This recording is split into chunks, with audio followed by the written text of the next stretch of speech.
Nathan Brooks picked up the business card and dropped it back on the table. Not rudely, deliberately. The entire room heard it land. Amelia Sterling, 34 years old, $2 billion, the most powerful woman in that room by a distance nobody could measure, stared at him. Her hand was still extended. The card was face up on the white tablecloth between them, her name printed in clean embossed gold. Nobody had ever done that. Not once. Not in 15 years. Nathan looked at her. Not at her title, not at her money, not at the room full of people watching with their mouths half open, and said quietly, like it was the most natural thing in the world, "I'm not interested in meeting your resume, Ms. Sterling. I'd rather know who you are when the cameras aren't on." Dead silence. And in that silence, something cracked open in Amelia Sterling's face that she hadn't shown another human being in years. She didn't know his name 10 minutes ago. She didn't know his story. She didn't know he was a widower, a father, a man who fixed broken things for free on weekends and cut his daughter's sandwiches diagonally because it made her smile. She didn't know that this one moment, this single quiet act of refusal, was about to cost him everything he'd started to hope for, and change her life completely. Drop your city in the comments. Let's see how far this story reaches. And if this hit you, subscribe. What comes next will stay with you.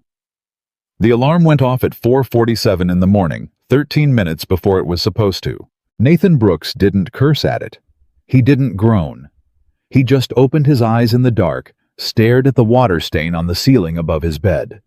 The one shaped roughly like the state of Florida, the one he'd been meaning to patch for 2 years, and he swung his legs over the side of the mattress before his mind had fully caught up with his body. That was the trick. Don't think. Just move. If you stop to think about it, about the 2 jobs, about the bills, about the fact that the refrigerator was making that grinding sound again, about the fact that you were doing all of this completely alone, if you stopped to actually feel the weight of it, you'd never get up. So Nathan didn't stop.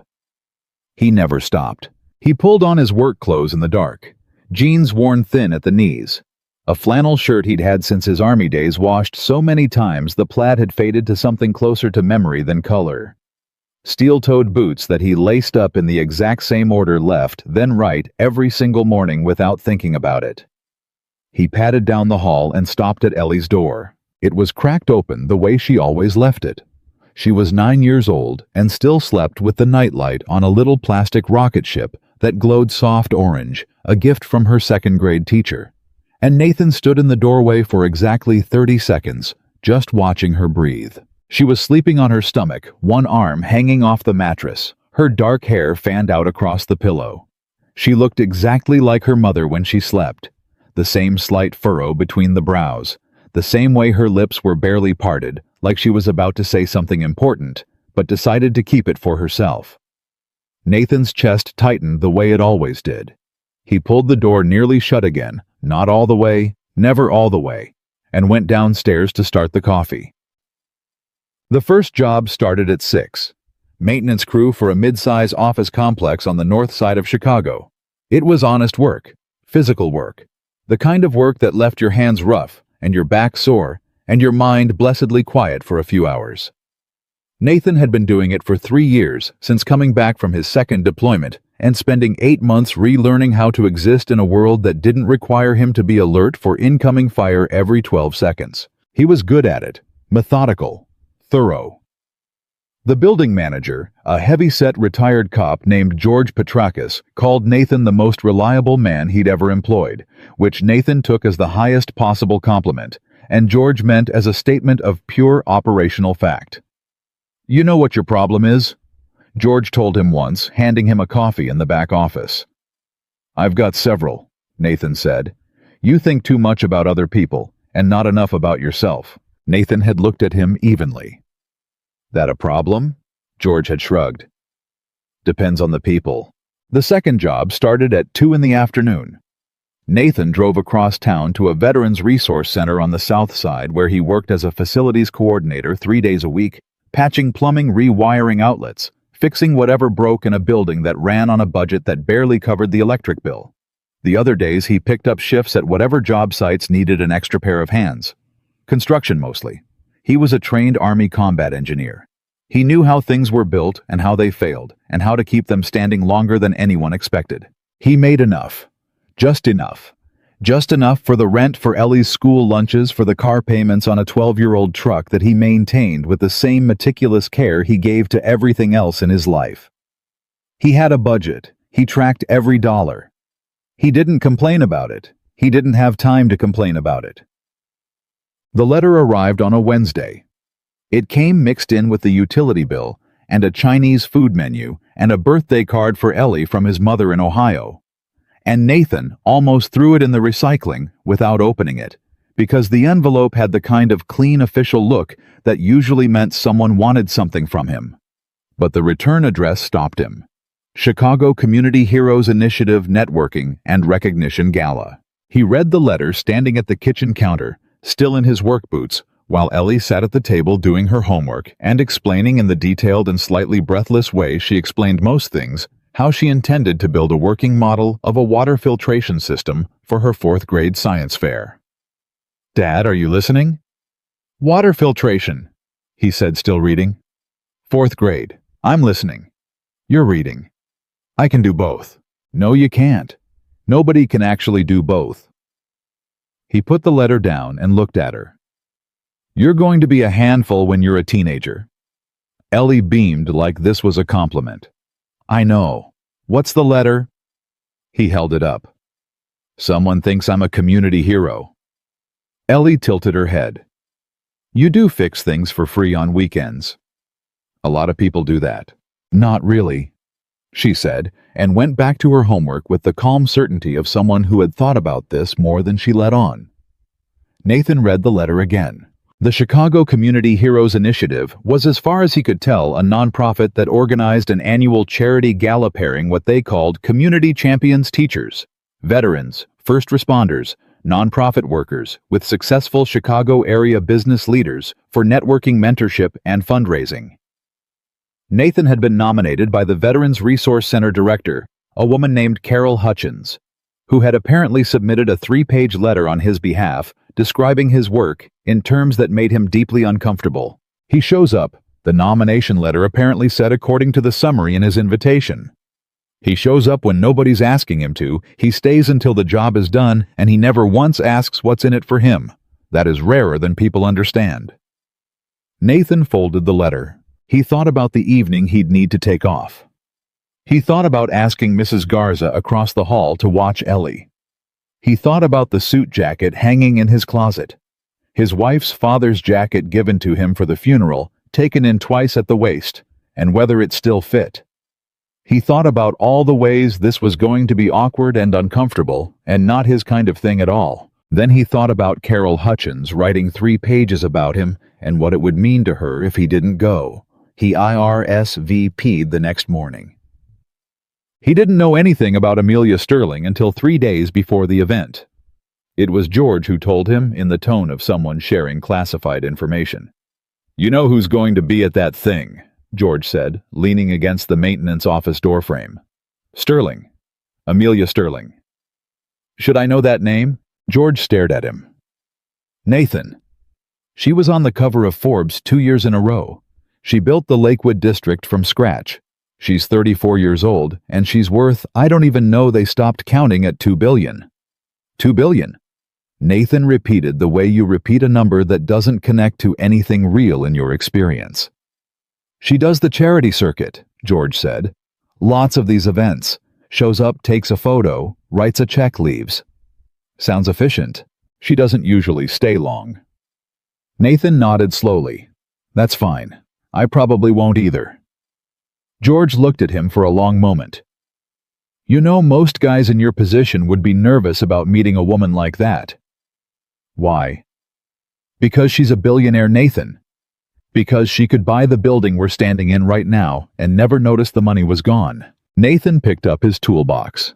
"Then I guess she has the kind of problems I've never had to worry about," he said, and went to fix a broken thermostat on the 4th floor. The Harrington Club occupied the top 3 floors of a building in the Gold Coast neighborhood that cost more per square foot than Nathan made in a year. He knew this because he'd once helped with a maintenance job in the lobby, and overheard two real estate brokers discussing it with the reverent, slightly horrified excitement that people reserved for discussing things that were simultaneously beautiful and obscene.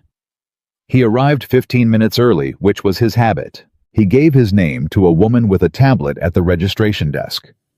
She smiled at him the way people smiled at things they weren't sure quite belonged, where they were polite, slightly uncertain, and handed him a lanyard with his name on it. Nathan Brooks, Chicago Community Heroes Initiative. The room was already half full. Cocktail tables, low lighting, the soft ambient sound of a jazz quartet in the far corner playing the kind of jazz that was designed to be not quite noticed. Waiters circulated with drinks that came in glasses too thin for Nathan's hands, and small plates of food that looked more like architectural models than anything you'd actually eat. He got a glass of water, found a spot near the wall that wasn't in anyone's way, and settled in. He was good at observing. It was a skill the Army had sharpened and experience had refined. He watched people the way he assessed buildings, looking for what was structurally sound and what was under strain, what was holding weight. It wasn't designed to hold what was likely to give way. The man near the bar was performing. You could see it in the way his smile reset between handshakes like a machine returning to default. The woman by the window was genuinely engaged. She leaned in when she listened, tilted toward the person talking, actually heard them. And then Amelia Sterling walked in. Nathan knew who she was the same way you know certain things without being told, because the room rearranged itself around her. It wasn't her clothes. Though her clothes were clearly expensive in the understated way that expensive clothes often were. It wasn't her appearance, though she was striking dark hair, sharp posture, the kind of face that photographs well, not because it was soft, but because it was definite. It was the fact that she entered the room, and the room's center of gravity shifted 3 feet in her direction. Every person within visible range made some small unconscious adjustment. Turned slightly toward her, stood up slightly straighter, became slightly more conscious of themselves. And Amelia Sterling walked through all of that awareness without seeming to notice it. Or rather, Nathan corrected this thought as he watched her. She noticed it and had long since stopped feeling anything about it. There was a quality to her that was not coldness exactly. It was more like containment. Like a building with all its load properly distributed. Nothing buckling, nothing straining, everything held in place by careful, invisible engineering. She shook hands. She smiled at the right moments. She said the right things. She was, Nathan thought, a little exhausted. Not physically. Something deeper.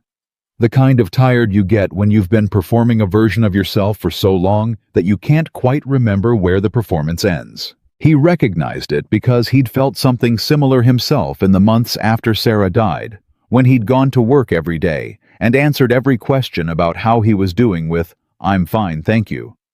Until the words had become so automatic, he'd wondered whether he was still speaking them, or whether they were just something that happened in the air around him. He watched Amelia Sterling across the room and thought she's somewhere she doesn't fully want to be, which he supposed they had in common. CAG. The matching was announced by a man named Richard Holt, the initiative's executive director, who had the boundless professional enthusiasm of someone who genuinely believed in what he did, and was therefore slightly relentless about it. Names were called. Pairs were announced with some fanfare, each pairing described in terms of what their complementary backgrounds might produce. Innovation meeting community wisdom, executive vision meeting, ground-level experience. And our final pairing, Richard said with what seemed like particular satisfaction, is Amelia Sterling, founder and CEO of Sterling Urban Development, and Nathan Brooks, Army veteran community volunteer, and one of Chicago's finest examples of quietly extraordinary service. There was warm applause. Nathan made his way toward the center of the room. Amelia was already there. Up close, she was slightly taller than he'd expected. She had a glass of wine she hadn't drunk much of. She looked at him with the alert, assessing expression of someone who was very good at reading situations in the first 30 seconds. She extended her hand. "Amelia Sterling, it's a pleasure." Her grip was firm, direct, the handshake of someone who had shaken 10,000 hands. "Nathan Brooks," he said. "I understand you're a veteran," she said. "Army, combat engineer, 2 tours." That's remarkable service. She reached into the small clutch she carried. Let me get you a card. I'd love to connect you with a few contacts who work in veteran workforce development. There are some excellent programs. Ms. Sterling. She paused. Nathan looked at her steadily. His voice was calm. Not rude, not challenging. Just honest the way he was always honest, with the particular directness of a man who had decided a long time ago that pretending cost more than it saved. I'm not interested in meeting your money, he said. I'd rather know who you are when nobody's watching. The silence that followed was not brief. It spread outward from them like a ripple, catching the people nearest first, then widening as people sensed a shift in the air, even if they couldn't yet identify it. Conversations paused. Heads turned. Richard Holt, standing 8 feet away with a champagne flute and a smile, went very still. Amelia Sterling stared at Nathan Brooks. The card was still in her hand. She hadn't put it away, and she hadn't offered it again. She was simply looking at him with an expression that had changed. The polished, practiced surface of it had shifted just slightly, the way light moves across water when something stirs below it. Nobody had ever said that to her. Not in 15 years of charity events and industry conferences and networking luncheons and board dinners. Not one person had looked at her business card and said, essentially, that's not what I'm asking about. She tilted her head just a fraction. I see, she said. I don't mean it as an insult, Nathan said. I didn't take it as one. She put the card back in her clutch. That's interesting. Most people lead with the card.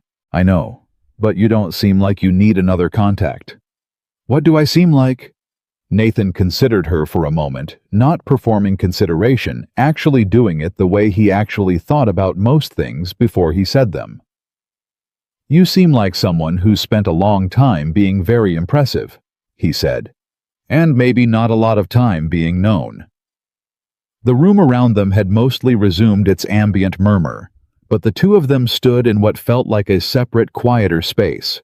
Amelia Sterling, who had given keynote speeches in front of 3,000 people, who had negotiated billion-dollar contracts across conference tables, where every person present was trying to get something from her, who had built an entire public self that was so polished and complete that most people never thought to wonder what was underneath it. Amelia Sterling, for one long and genuine moment, didn't know what to say. And then something small, something real, something almost involuntary, she laughed.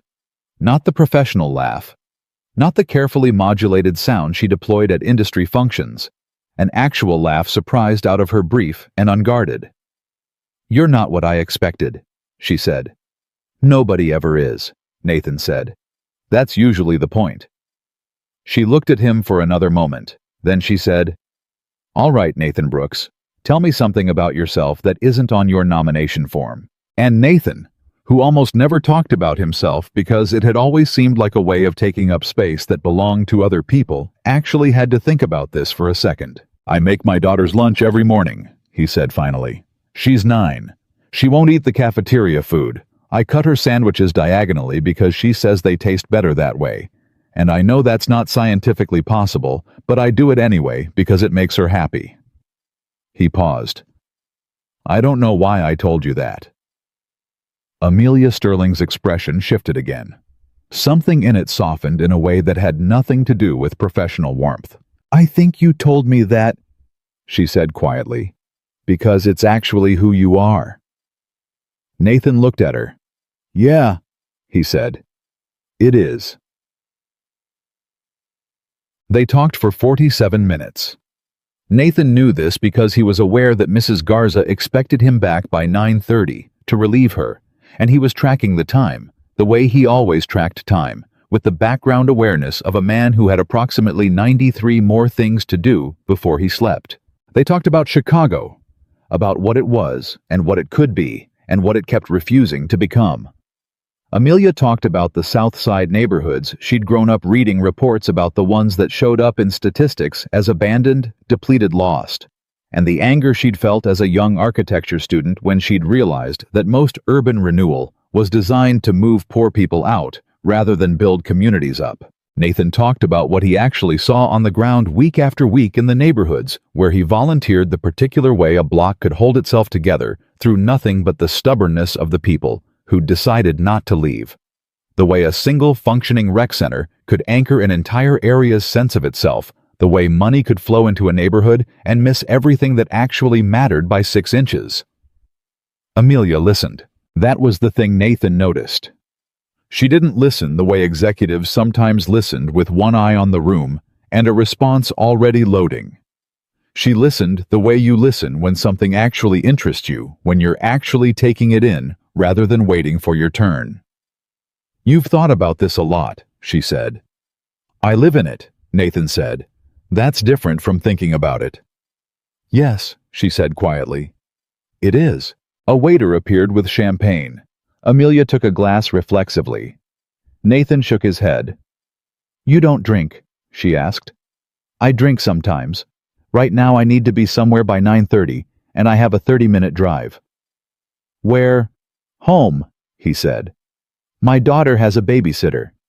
Amelia looked at him. "You came here, and you have to be back by 9:30. "She's 9, Nathan said, as though this explained everything.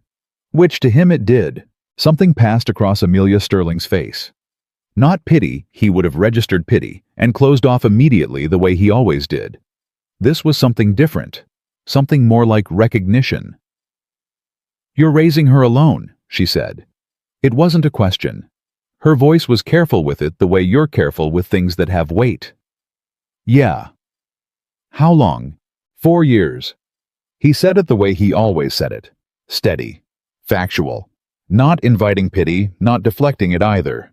Just this is true. "Her mother passed. Cancer." Amelia was quiet for a moment. "I'm sorry." "Thank you." Nathan said the way he always said it, meaning it, but not wanting to make it the center of everything the way it sometimes became when people didn't know what to do with it. "What was her name?" Amelia asked. Nathan looked at her. "Most people didn't ask that. They said I'm sorry, and then moved slightly sideways off the topic, because grief made people uncomfortable, and specificity about grief made them more uncomfortable still." "Sarah," he said. "Her name was Sarah." "She sounds like she chose well," Amelia said. Nathan was quiet for a moment. Then quietly, "Yeah, she did."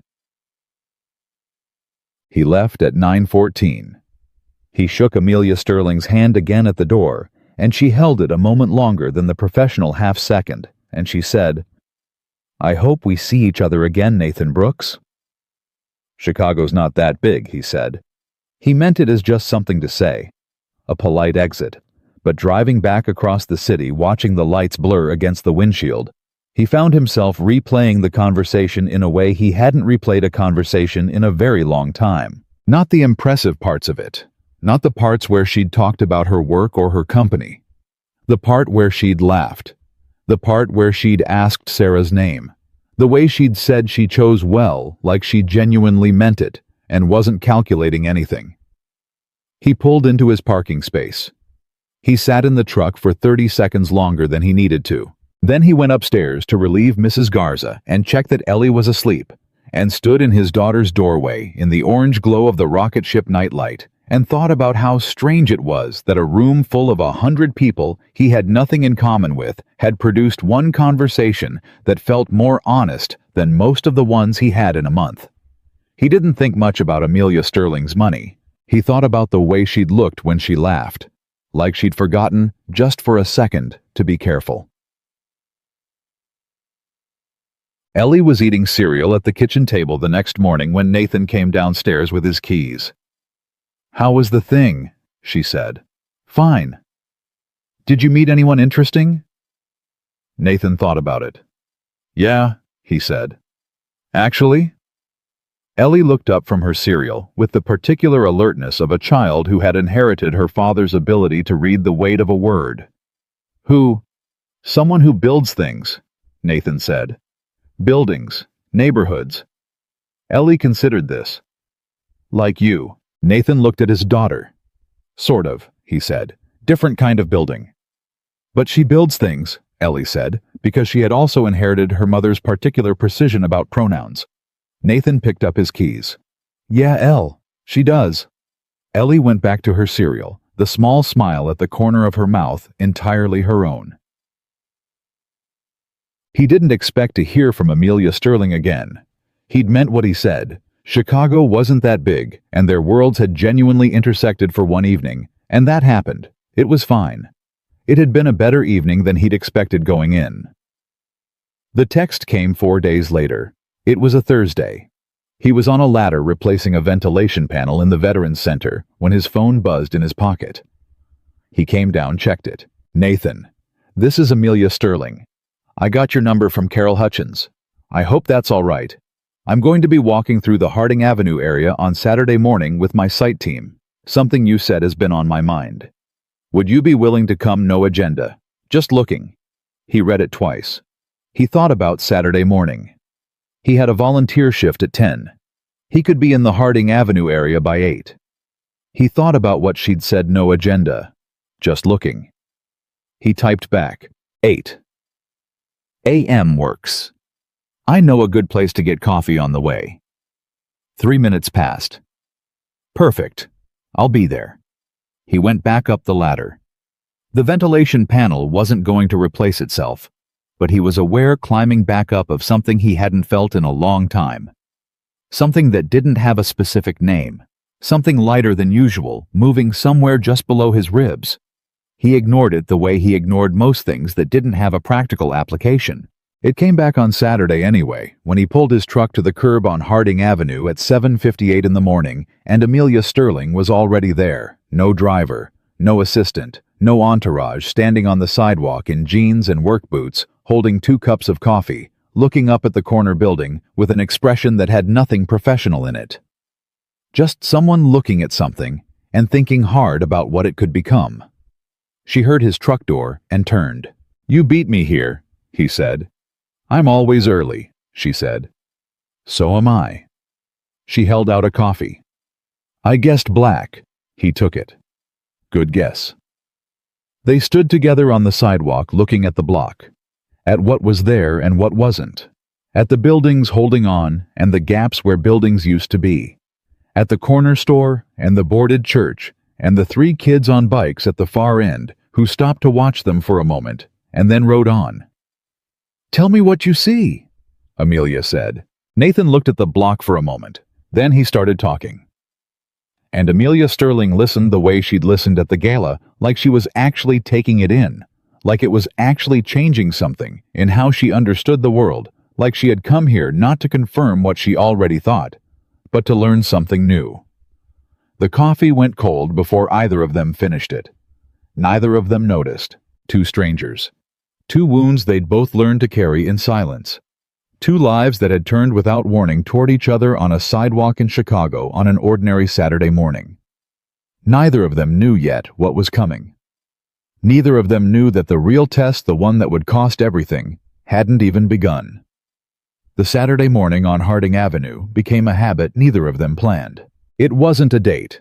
Nathan would have been the first person to say that clearly and without apology, because he was a man who called things what they were and didn't dress them up in language they hadn't earned. It was 2 people walking through a neighborhood talking about what they saw. That was all it was. That was all either of them called it. But it happened again the following Saturday, and the one after that. The second time Amelia brought her site survey notes, a thick folder of assessments her team had compiled on the Harding Avenue corridor full of density projections and zoning analyses and demographic data, rendered into clean graphs that told a story about the neighborhood in numbers. She spread them on the hood of Nathan's truck and walked him through them, pointing at figures explaining what the data suggested about foot traffic and commercial viability and infrastructure load. Nathan listened. He looked at the graphs for a long time. Then he looked up. These numbers are right, he said. Yes, Amelia said, but they're counting wrong. She looked at him. What do you mean? They're counting what's broken, Nathan said. They're not counting what's holding. He pointed down the block. You see that barber shop on the corner? Marcus Webb has run that place for 22 years. He opens at 7 in the morning, And half the time he doesn't charge the old guys who come in just to sit. You know what that barbershop is worth to this block." He looked at her. "Not in dollars. What it's actually worth." Amelia was quiet. "Your data doesn't have a column for that," Nathan said. It wasn't an accusation. His voice was the same steady, even tone he always used. Just a fact. Just the truth as he saw it. Amelia looked back at the folder. She closed it. "Show me," she said. So Nathan walked her down the block. He introduced her to Marcus Webb, who was sweeping the sidewalk in front of his shop, and who looked at Amelia Sterling with the careful, measuring expression of a man who had seen a lot of people come through his neighborhood with clipboards and promises, and hadn't seen much come of either. Nathan didn't introduce her by her title or her company. He just said, "This is Amelia. She's trying to figure out what this block actually needs." Marcus looked at Nathan, then at Amelia, then back at Nathan. "She know what she's looking at?" Marcus asked. "She's learning," Nathan said. Marcus Webb leaned on his broom. "All right," he said. "Then I'll tell her." And he did. For 40 minutes, Marcus Webb told Amelia Sterling about the Harding Avenue corridor in a way that no density report had ever captured the families who'd stayed through 3 decades of disinvestment. The informal networks that kept people employed and fed when the official systems failed, the specific way the neighborhood organized itself around the school calendar and the church schedule, and the rhythm of which businesses were open on which days and why. Amelia took notes on her phone. Real notes. Not talking points, not data inputs. She asked questions that surprised Marcus, specific, thoughtful questions that showed she was actually listening rather than waiting for a gap to insert her own conclusions. When they left, Marcus called after them. "Hey," he said. Nathan turned. Marcus pointed at Amelia. "She comes back, she comes with him." He pointed at Nathan. "She comes alone. I don't have time." Amelia looked at Nathan. Nathan almost smiled. "I'll take that as a compliment," he said. "It is one," Amelia said quietly. "He trusts you." "Marcus doesn't trust easily." "Neither do I," she said. They walked back toward the truck in silence. Not the uncomfortable kind. The kind that happened between people who had said enough for now and didn't need to fill every space with sound. It was the kind of silence Nathan hadn't shared with anyone in a long time. He didn't say that. He didn't say much of anything. He just walked beside her down the cracked sidewalk of Harding Avenue with his hands in his pockets, and the October wind coming off the lake cold and clean, and he thought that whatever this was, it was the most real thing that had happened to him in a very long time. He kept that thought to himself too. He was good at keeping things to himself. The third Saturday, Amelia was 20 minutes late. Nathan was standing outside the coffee shop when she pulled up, and he could tell immediately that something was wrong. Not because she looked upset exactly, but because she looked the way people look when they've been managing something difficult for hours, and they're very practiced at not showing it, and the practice is starting to fray at the edges. "Sorry," she said, getting out of the car. "Board call ran over." "On a Saturday morning," Nathan said. "The board doesn't really observe weekends." She reached for the coffee shop door. One of the privileges of being accountable to 12 people who all think their time is the most valuable thing in any given room. Nathan held the door. "Do you actually like them, the board?" Amelia stopped just inside the door. She looked at him like the question had caught her sideways. "What? The board members. Do you actually like them, or is it just a working relationship?" She opened her mouth. Closed it. "That's a strange question." "Is it?" She considered it seriously the way he'd noticed she considered things she hadn't been asked before. "2 of them," she said finally. "I actually like 2 of them. The rest I respect professionally." "That's honest." "I'm being honest because you'll know if I'm not," she said with a directness that surprised her slightly, as she said it like she was noticing something about herself in the act of saying it. "You do that? You make people honest." "I don't do anything," Nathan said. "I just don't pretend I can't tell the difference." They got their coffees. They sat at the small table by the window, because Nathan was watching the street the way he always watched the street. An old army habit he'd long since given up trying to break, and sitting with his back to it made him restless. "Can I ask you something?" Amelia said. "Yeah."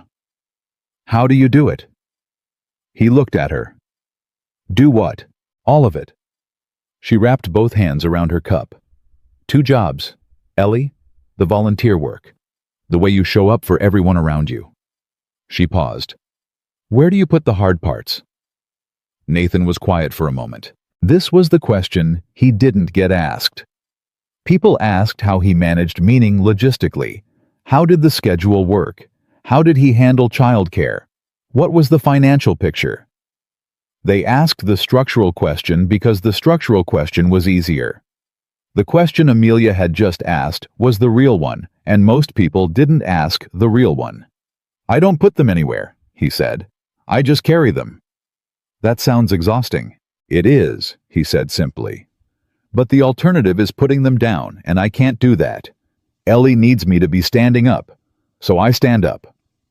Amelia looked at him for a long moment.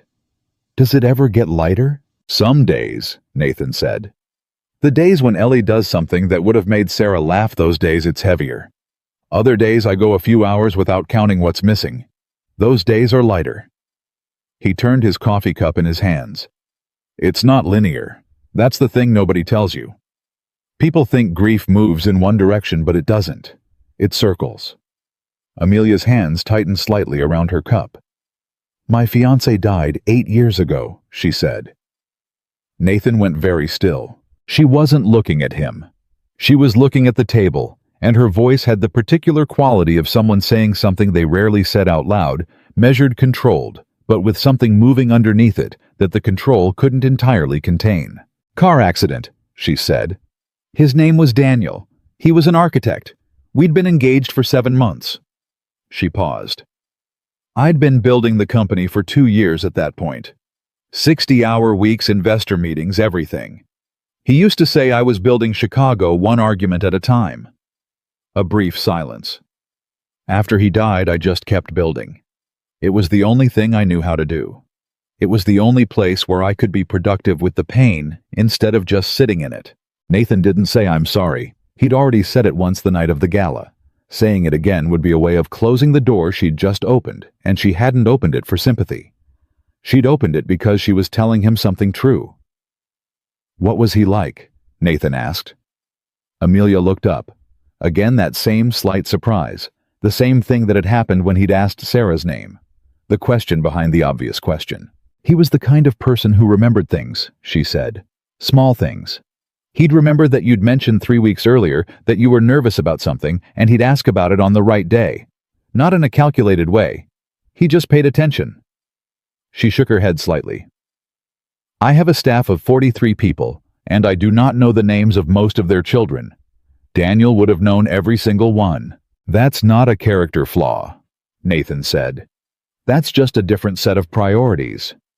Maybe, Amelia said, but some days I'm not sure I picked the right set.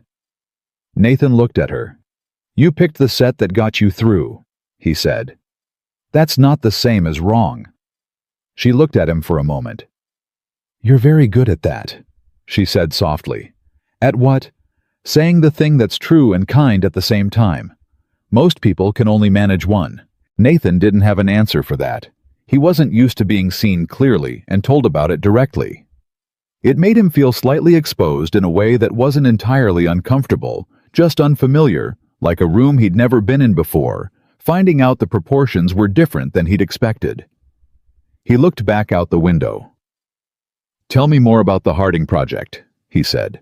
Amelia let him redirect. She understood that he wasn't ready to stand still in that moment.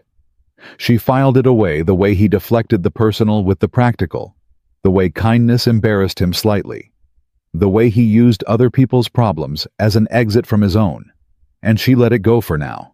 The board wants to move fast, she said. They've been watching the property values around the corridor, and they're concerned that if we wait, the acquisition costs go up.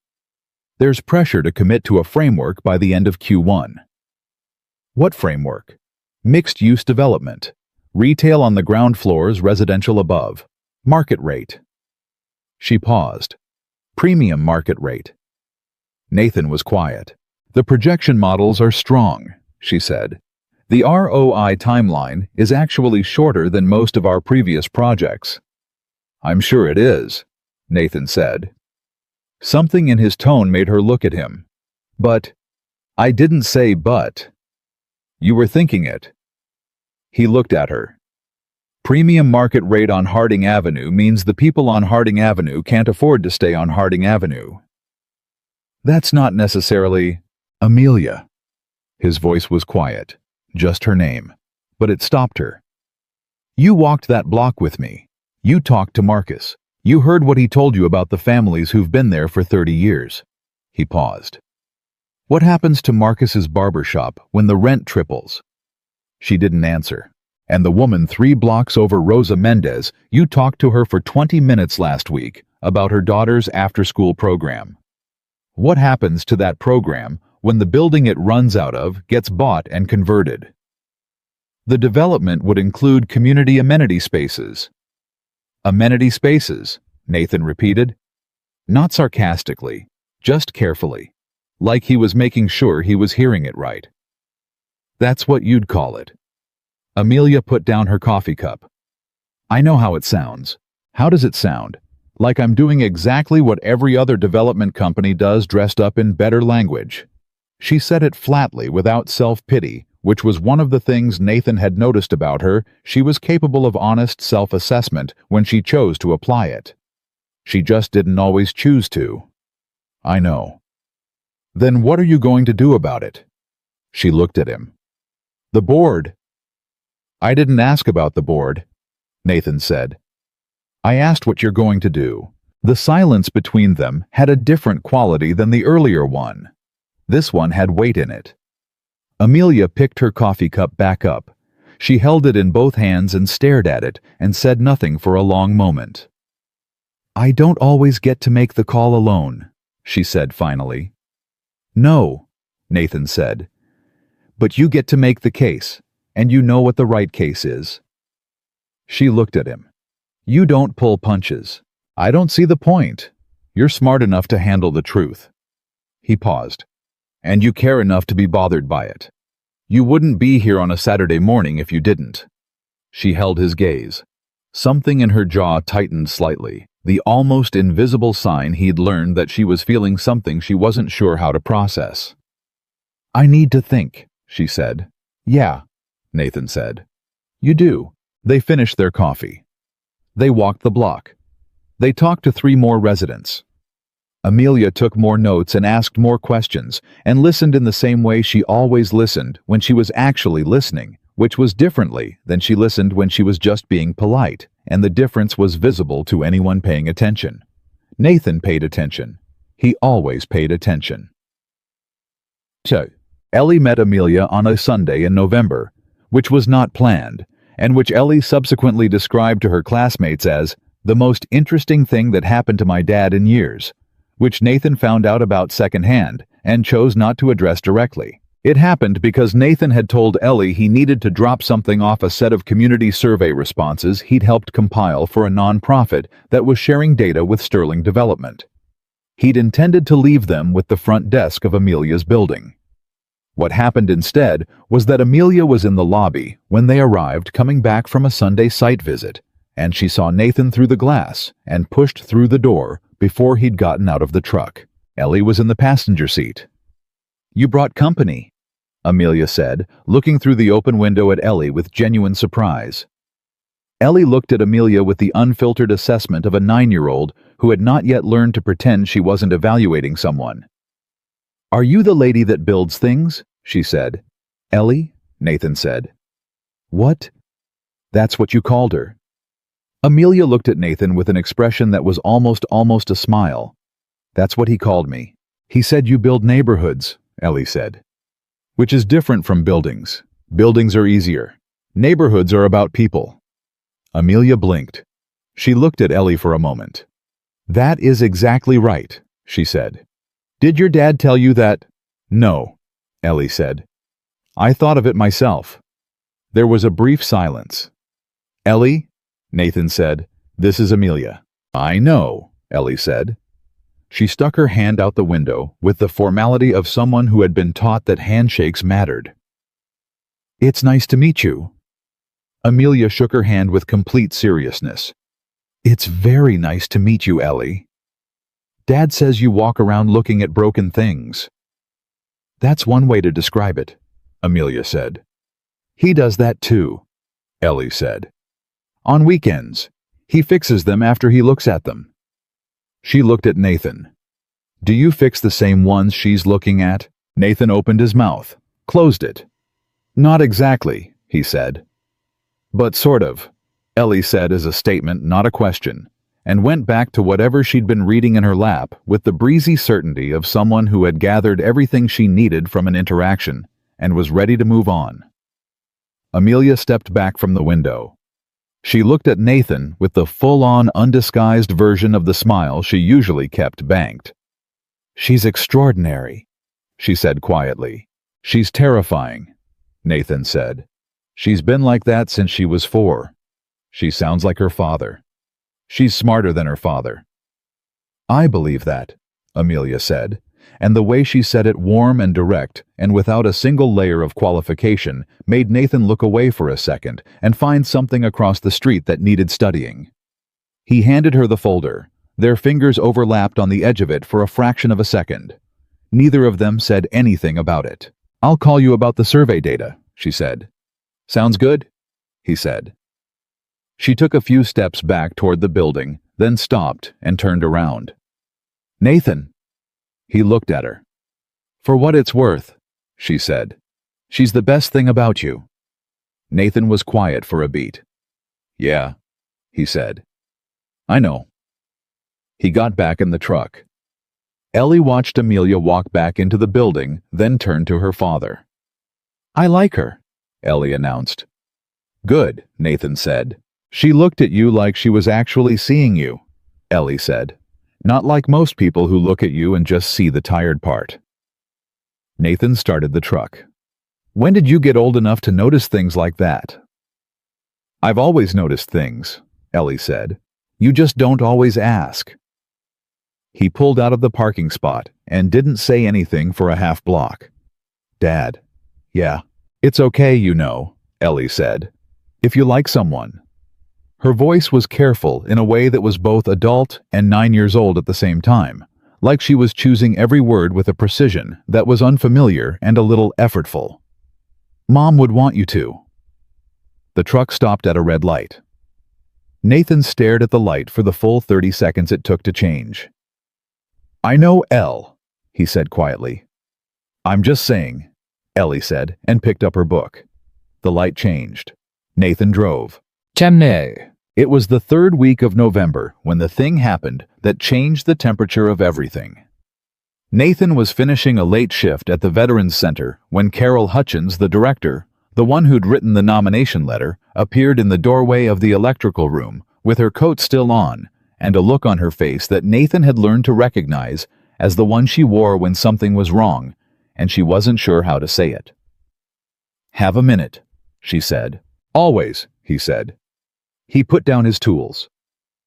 They sat in her office, which was small and overfilled with files, and had a coffee maker that was always running, and a framed photo on the desk that was just the building. No people. Not because Carol lacked people she cared about. Nathan suspected, but because the building itself was the thing she'd built, and she needed to remember it was real. I heard something today, Carol said, from someone on the zoning board. She folded her hands on the desk. Sterling Development filed a preliminary intent with the city last week for the Harding Corridor. Nathan waited. The framework they submitted, Carol said, is high-density luxury residential, market rate, full footprint acquisition, including the existing commercial properties on the main corridor. He felt it. Not surprise exactly. He'd known something like this was possible, but feeling it land differently from knowing it might. When, he asked, the board vote on the project framework is in 6 weeks. Amelia's board. Yes. Carol looked at him carefully. Nathan, you know her. Better than most people do at this point from what I understand. She paused. I'm not asking you to do anything. I want to be clear about that. But the families on that block, the Garcias, the Wentworths, Rosa Mendez and her after-school program, they're going to find out about this soon, and when they do, the question they're going to ask is whether anyone with access actually said something. Nathan was quiet. Carol leaned forward slightly. I know this is complicated for you personally. It's not complicated, Nathan said. She looked at him. The right thing is clear, he said. It's just not easy. He stood up. That's not complicated. That's just hard. He picked up his jacket. Nathan, Carol said. He stopped. Whatever you decide, she said. I want you to know something. The way you've been showing up for this community for 20 years, not just since this all started, that matters. Whatever happens with Sterling Development or anyone else that's already real. Nathan looked at her for a moment. Thank you, Carol, he said. He walked out to his truck in the cold. He sat in it for a while without starting the engine. He thought about the Saturday mornings on Harding Avenue. He thought about Marcus Webb and his broom. He thought about Rosa Mendez talking about her daughter's program with the specificity of someone for whom it was not a program, but a lifeline. He thought about the survey notes and the conversations and the way Amelia had listened, really listened to all of it. And then he thought about the filing. The preliminary intent, market rate, full footprint acquisition. He thought about what it meant that she had filed that and not told him. He pulled out his phone. He looked at the last text she'd sent him 3 days ago, something about the survey data, something routine, something that carried no indication that 6 weeks from now, a board of directors was going to vote on whether to erase the neighborhood they'd been walking through together for 2 months. He put the phone down. He started the truck. He wasn't angry. Not exactly. He was clarified. The way hard situations clarified things. The way the Army had clarified things by making the terms simple here is what's right, and here is what's not right. And the only question is which one you're going to be. The question was always which one you were going to be. He knew the answer to that. He'd always known the answer to that. The harder question, the one that moved in him like something with weight, was what it was going to cost. Charva. He called her the next morning. Not a text. A call because texts were easy to manage at arm's length, and he wasn't going to do this at arm's length. She picked up on the second ring. Nathan, she said. There was something slightly different in her voice. A registered awareness, maybe. A sense that this was not a routine call. I need to ask you something, he said, and I need you to answer straight. A brief pause. All right. The Harding Avenue filing. The preliminary intent you submitted to the city. He kept his voice even. Why didn't you tell me? The silence on the other end was 3 seconds long. He counted it. The board moved faster than I expected, she said. The legal team submitted the preliminary while I was still reviewing the options. That's not what I asked, Nathan said. I asked why you didn't tell me. Another pause, shorter this time. Because I wasn't ready for the conversation. He took that in. Are you ready for it now? He said. A longer pause this time. He heard her exhale, not quite a sigh, something more controlled than that, something that sounded like a person settling their weight before saying something difficult. The framework the board approved is not the final plan, she said. It's a preliminary filing to hold the acquisition window. The actual development design hasn't been finalized. But the framework is market-rate luxury residential. Yes. Full footprint. Yes. Which means Marcus Webb's barbershop, Nathan said. Rosa Mendez's after-school program. Every long-term tenant on that corridor. Nathan. Gone, he said. One word, flat and factual, and with all the weight of the Saturday mornings they'd spent in those streets behind it. The silence that followed was the longest one. I know, Amelia said quietly. Then what are you going to do about it? He said. The same question he'd asked over coffee. The same one. Because he already knew the answer she'd given then, and he needed to know whether it still held. I'm trying to figure that out, she said. And for the first time since he'd known her, her voice had something in it he hadn't heard before. Not the controlled exhaustion of the woman at the gala. Something rawer than that. Something more honest. Something that sounded like a person who had been carrying two things in opposite directions and was starting to feel the distance between them. "Amelia," Nathan said. "Yes. Whatever you decide about the project, about the board, about all of it, I'm going to say what I think is right. You need to know that." He paused. "Not because I'm trying to hurt you, because I think you deserve someone who tells you the truth." She was quiet for a long moment. "I know that," she said softly. "That's why I didn't tell you." He let that sit. "I'll see you Saturday," he said. "Yes," she said. "Saturday." He ended the call and sat at his kitchen table for a minute in the early morning quiet of his apartment. Ellie's cereal bowl from breakfast was still on the counter. Her backpack was by the door.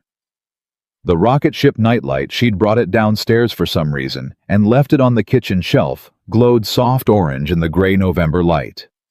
Nathan looked at it for a moment. Then he got up, rinsed the cereal bowl, and went to work. He always went to work. That was the thing about him, that everyone who knew him had said at one time or another in one way or another. Carol Hutchins in 3 pages. George Petrakis in a plain statement of operational fact. Marcus Webb with a pointing finger on a cracked sidewalk. Nathan Brooks showed up. Whatever it cost. Whatever it complicated. Whatever stood on the other side of the showing up. He showed up.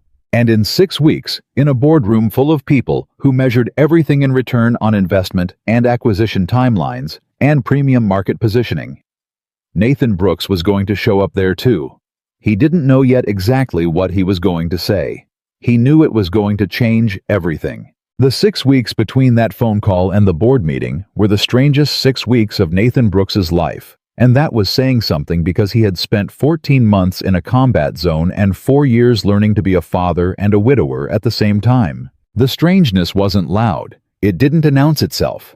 It was the quiet kind, the kind that lived in the space between things, in the half-second pause before Amelia answered a question about the project, in the way their Saturday walks had started to carry something unspoken, that neither of them put into words, because putting it into words would have required them to decide what it was, and neither of them was ready for that. They still walked. Every Saturday without canceling, without rescheduling, through the cold that had moved in off Lake Michigan, and turned the Harding Avenue corridor into something that felt stripped down and essential, the way cold does to cities, removing the decorative layer, leaving only the structural truth underneath. They talked to residents. Amelia kept taking notes. Nathan kept asking the questions that the notes couldn't capture. And the project, the filing, the framework, the board vote that was now 5 weeks away, then 4, then 3, sat between them like something neither of them was quite looking at directly. The way you don't look directly at a bright light, because you know it's going to change what you can see. The residents were starting to hear things. That was inevitable. In a neighborhood that had survived decades of disinvestment through the kind of tight-knit communal awareness that outsiders sometimes called insularity. And insiders knew was survival intelligence, news traveled fast. Not the official news, the filing was public record, but buried in the kind of municipal database that required you to know where to look, but the informal news. The sense that something was coming. The particular quality of attention that city assessors and lawyers paid to a block when acquisition was on the table. Marcus Webb was the one who said it directly. He always was. It was the 4th Saturday of November, a morning so cold their breath showed, and Marcus was standing in front of his barber shop, with his arms crossed, and an expression that Nathan had not seen on him before. Not angry, not defeated, but tightened. Like a man who has been waiting for something he hoped wouldn't come, and has now accepted that it's coming. "Sterling development," Marcus said without preamble, looking at Amelia. Amelia met his eyes. She didn't flinch. Nathan noticed that. She could have looked away or qualified it or wrapped it in corporate language, and she didn't do any of those things. She just held his gaze. "Yes," she said. "Your company," Marcus said. "Yes." Filed a preliminary acquisition intent on this corridor. Yes. Marcus was quiet for a moment. A car went by. Someone across the street opened a door and let it bang shut. You've been walking this block for 2 months, Marcus said, asking questions, listening to people. He looked at Nathan, then back at her. Was that real? Or was that research? Amelia didn't answer immediately. Nathan watched her. He watched the thing move across her face, the internal reckoning, the moment where the polished surface met something that pushed back from the inside. I want it to have been real, she said. I'm still figuring out whether I have the power to make it real in the way it needs to be. Marcus looked at her for a long time, long enough that the silence became its own kind of statement. That's the most honest thing any developer has ever said to me, he said finally. Which is not a high bar, but I'll give you credit for it. He looked at Nathan again. You trust her. Nathan met Marcus's eyes. He thought about the phone call. The 3-second silence. Because I wasn't ready for the conversation.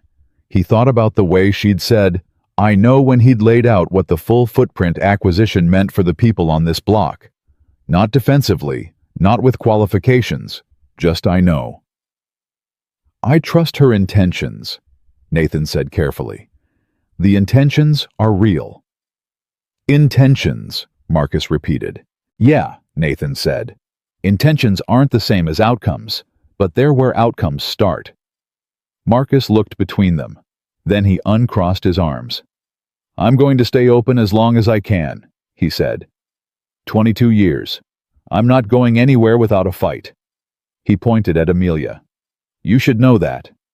I do know that, she said. And for what it's worth, so does every person in that boardroom. Marcus nodded once, the kind of nod that wasn't agreement, but was acknowledgement. He went back inside. The door closed behind him. Nathan and Amelia stood on the sidewalk. He's right to not trust me yet, she said quietly. Yeah, Nathan said. Does that bother you? He looked at her. The fact that you said yet bothers me less than I thought it would. She looked at him for a moment. Something shifted in her expression. Something that might have been gratitude, but ran deeper than gratitude into the territory of being understood by someone who wasn't required to understand you and chose to anyway. Nathan, she said. Yeah. I'm going to fight this, she said. Inside the boardroom. I want you to know that. I know, he said, but I need to tell you something else. She paused. The cold moved around them. They're going to invite you to the board meeting. Richard Holt suggested it. The initiative does. It sometimes brings in a community voice. And when they do, I need you to say what you think. Not what helps me. Not what's careful. She held his gaze. What's true? Nathan looked at her. Even if what's true is bad for you, he said. Not a question. Especially then, she said. He studied her face. The same face he'd been watching for 2 months, learning its language, the small movements that meant she was deciding something, the way her chin lifted slightly when she was about to hold a position, the way her eyes went still when something landed with real weight. He'd been learning her the way he learned buildings. From the outside in, from the visible structure toward the load-bearing elements underneath. All right, he said. All right, she said. They walked the rest of the block in the cold and didn't say much else. And the thing that was unspoken between them was still there, still not named, but it had changed shape slightly. It was heavier now, not in a bad way, in the way that things get heavier when they become more real. Poem. The invitation came the following Monday. Official letterhead. The Chicago Community Heroes Initiative, in partnership with Sterling Urban Development, cordially invited Nathan Brooks to offer a community perspective at the upcoming board framework review. Richard Holt had called ahead to explain. It was informal. He said Nathan would have 10 minutes. The board was interested in authentic community input. Nathan read the letter twice.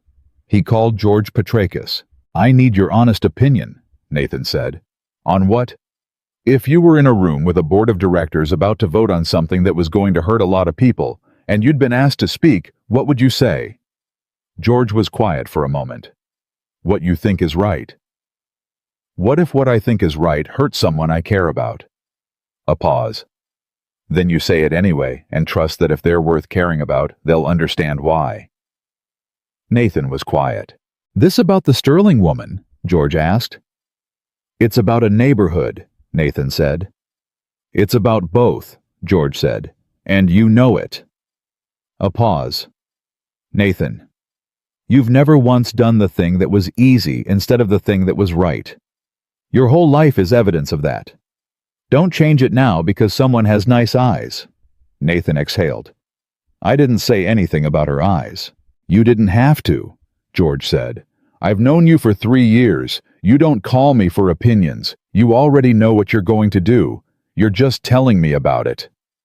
Nathan looked at the letter on the kitchen table. Yeah, he said. I guess I am.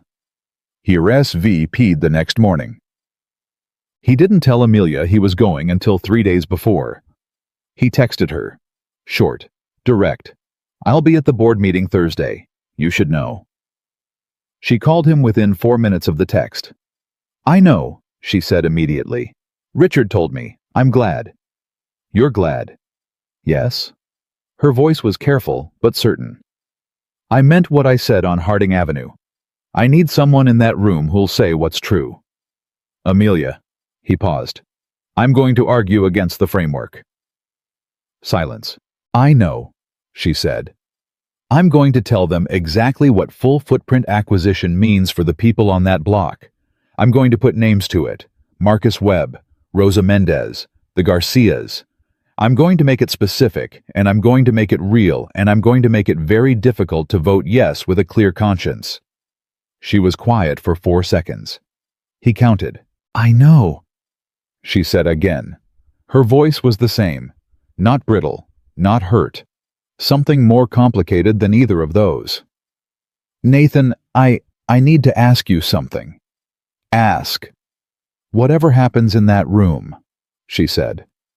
Whatever the board decides, whatever I'm able to change or not change this. A pause. Whatever this is between us. Is it contingent on any of that? He understood what she was asking.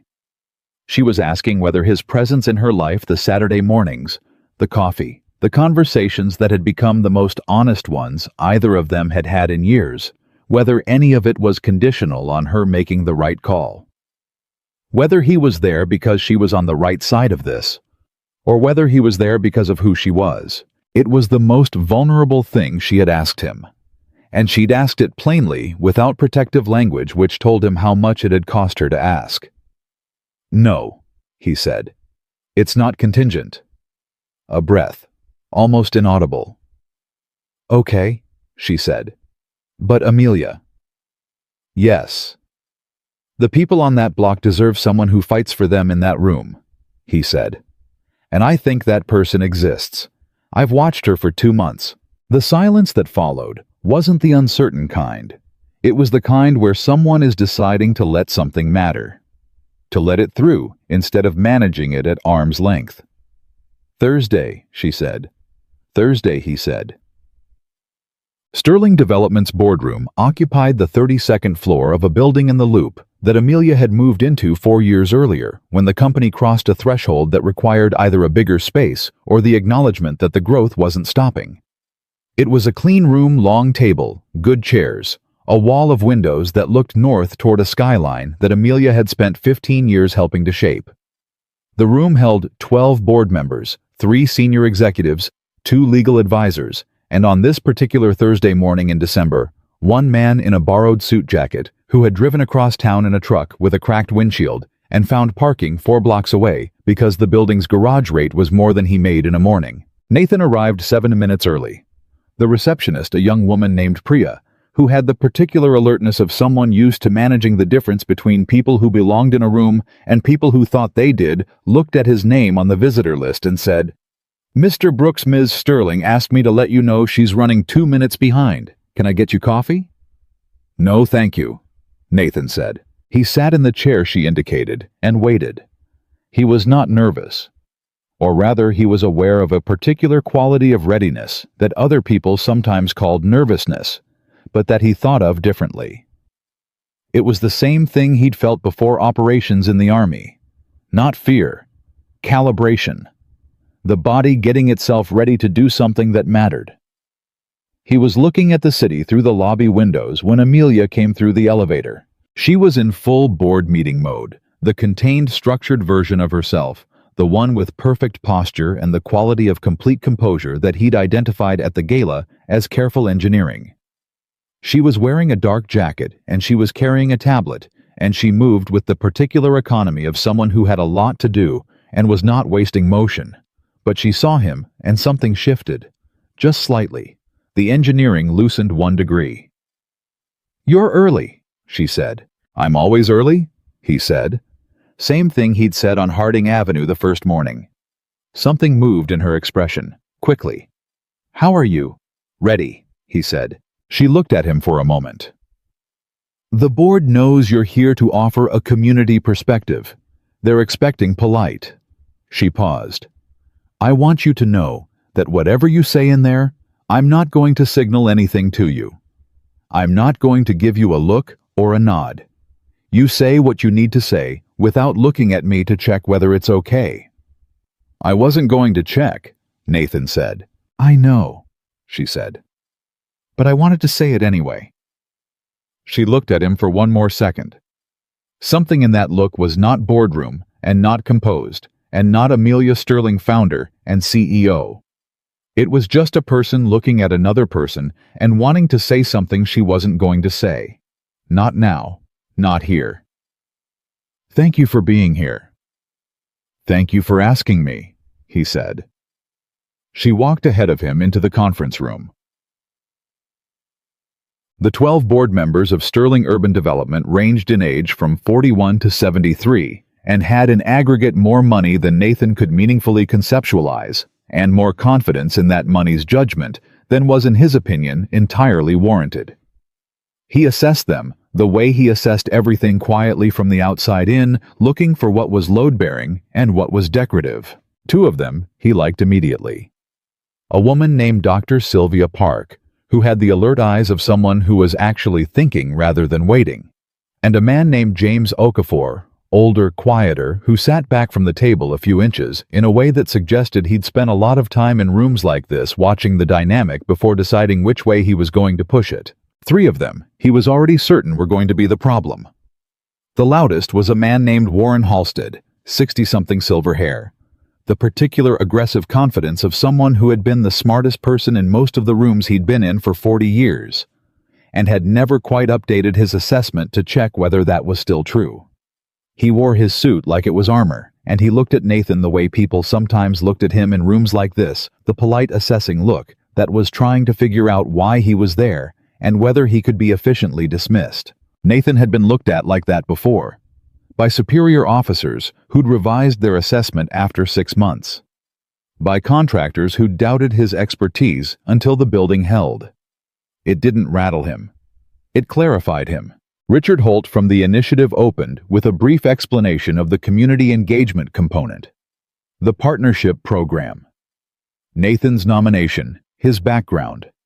He used words like authentic perspective and ground-level insight and invaluable community voice, all of which were true enough, but made Nathan sound like a prop, which he was aware was partially what he was here to be. That was fine. He didn't need to be anything other than what he was. The framework presentation came first, 45 minutes of it, financial models, acquisition timelines, density projections, renderings of what the Harding Avenue corridor would look like under the proposed development. The renderings were beautiful. Clean lines, green spaces, mixed retail and residential, rising up from a block that currently looked worn and overlooked. The numbers were compelling. The ROI timeline was aggressive in a way that made several board members lean forward. Nathan listened to all of it. He looked at the numbers. He looked at the renderings. He looked at the block in the rendering and thought about what was not there. Marcus Webb's barber shop, the corner store, the church with the boarded windows, that still had a congregation of 80 people who met in the basement every Sunday because they had nowhere else to go. Then it was his turn. Richard Holt said, "We're very pleased to have Mr. Nathan Brooks offer some community perspective before the board's discussion. Nathan, the floor is yours." Nathan stood up. He didn't have notes. He'd thought about notes and decided against them because notes were a way of managing distance, and distance was exactly what he wasn't here to provide. He looked around the table. He let the silence sit for 2 full seconds, not for effect, but because he was deciding where to start. "I'm going to tell you about a man named Marcus Webb," he said. His voice was the same voice he used for everything. Not loud, not performed, just clear and steady and absolutely certain of itself, the way a wall is certain of itself when it's been built right. "Marcus Webb has run a barber shop on the corner of Harding and Clement for 22 years, Nathan said. "He opens at 7 in the morning. He doesn't charge the elderly men who come in to sit and talk because he understands that what they need is not a haircut, it's a place to be. He knows the name of every family on that block. He has extended informal credit to people who couldn't make rent, not because he had money to spare, but because he understood that if people left, the block would stop being a block and start being an address." He paused. "Your acquisition framework buys that building. Marcus Webb's lease does not survive what you're planning. He knows it. He told me so." The room was quiet. Warren Halstead had his pen in his hand, and his expression was the professionally neutral one of a man who had decided to wait this out. "I want to talk about Rosa Mendez," Nathan said. "She runs an after-school program out of a building on the south end of the corridor. 43 kids. Most of them come from families where both parents work late shifts, and the alternative to that program is those kids being home alone. The building Rosa uses is in your acquisition footprint. The program is not an amenity. It is a load-bearing element of how 43 families stay functional." He looked at the renderings on the presentation screen. "Your design has community amenity spaces. I want you to tell me where Rosa Mendez's program goes." Silence. Halstead spoke. His voice was measured, careful. The voice of a man who knew how to handle disruptions of this kind. "Mr. Brooks, we deeply appreciate the community perspective. The development framework does include provisions for community benefit agreements. There are mitigation protocols for existing tenants.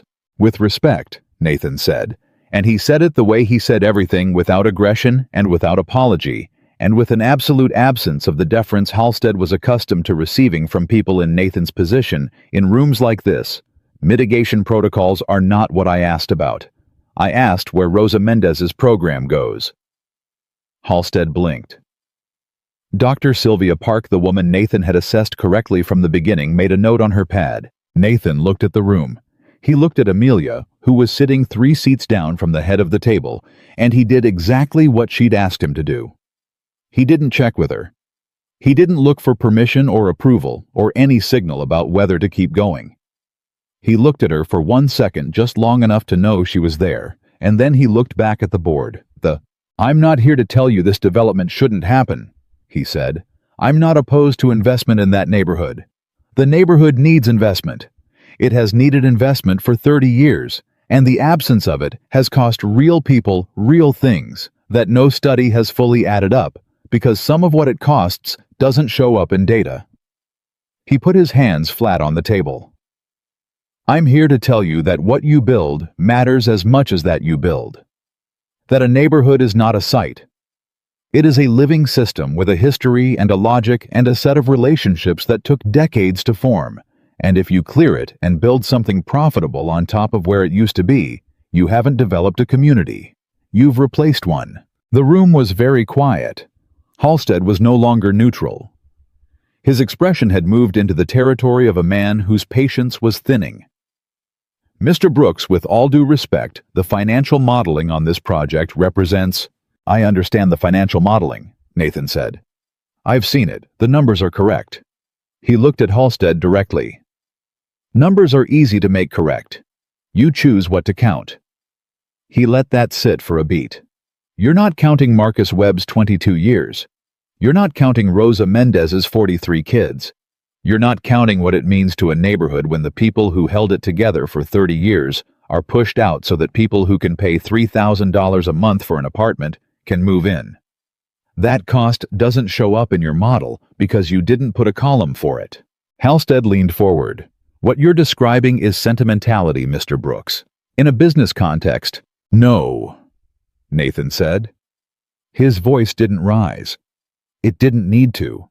It had a quality of absolute stillness that stopped Halstead mid-sentence, not through volume, but through certainty.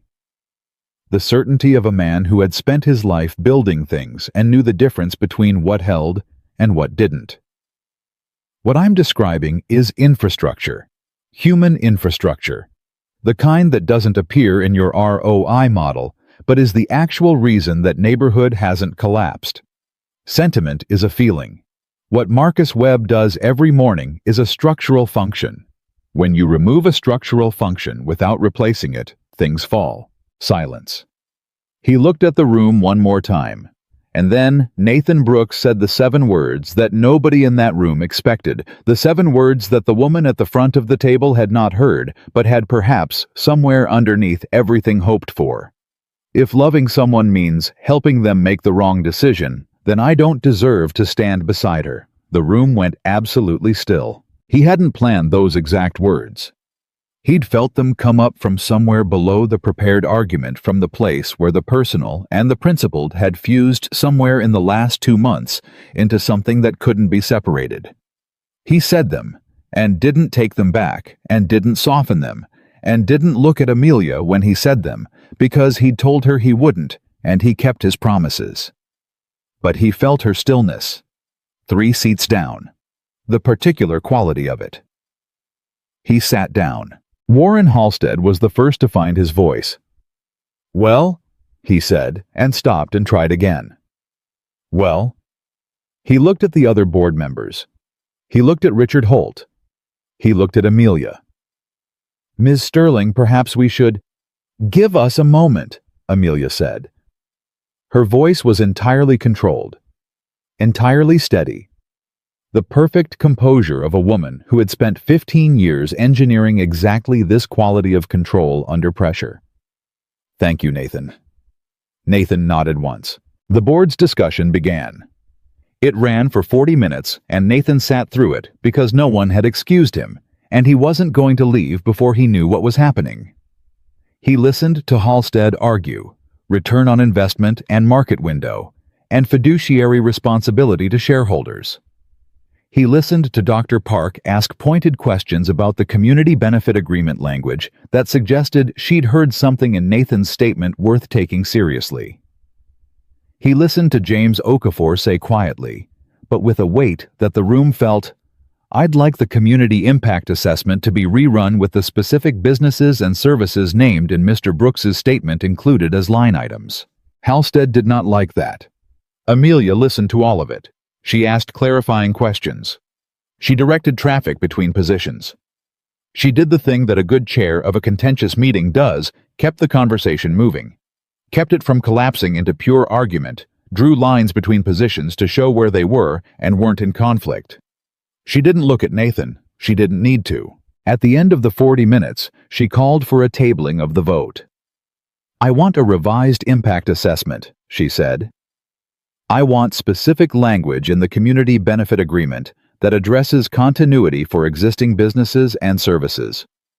And I want a design alternatives review that includes at minimum 1 community integrated option alongside the current framework." She looked at Halstead. "We have time to do this right." "The acquisition window," Halstead began. "Is our window," Amelia said. "We filed it. We can work within it." It wasn't a revolution. Not yet. It was a delay, a redirect and opening. But the way she said it without asking, without hedging with the full authority of a woman who had built a $2 billion company and was now deciding what it was for, had a quality that Nathan recognized. It was the quality of someone who had made a decision and wasn't going back on it. The meeting closed. Board members gathered their things. Conversations started in clusters. Warren Halstead walked past Nathan without making eye contact, which was its own kind of statement.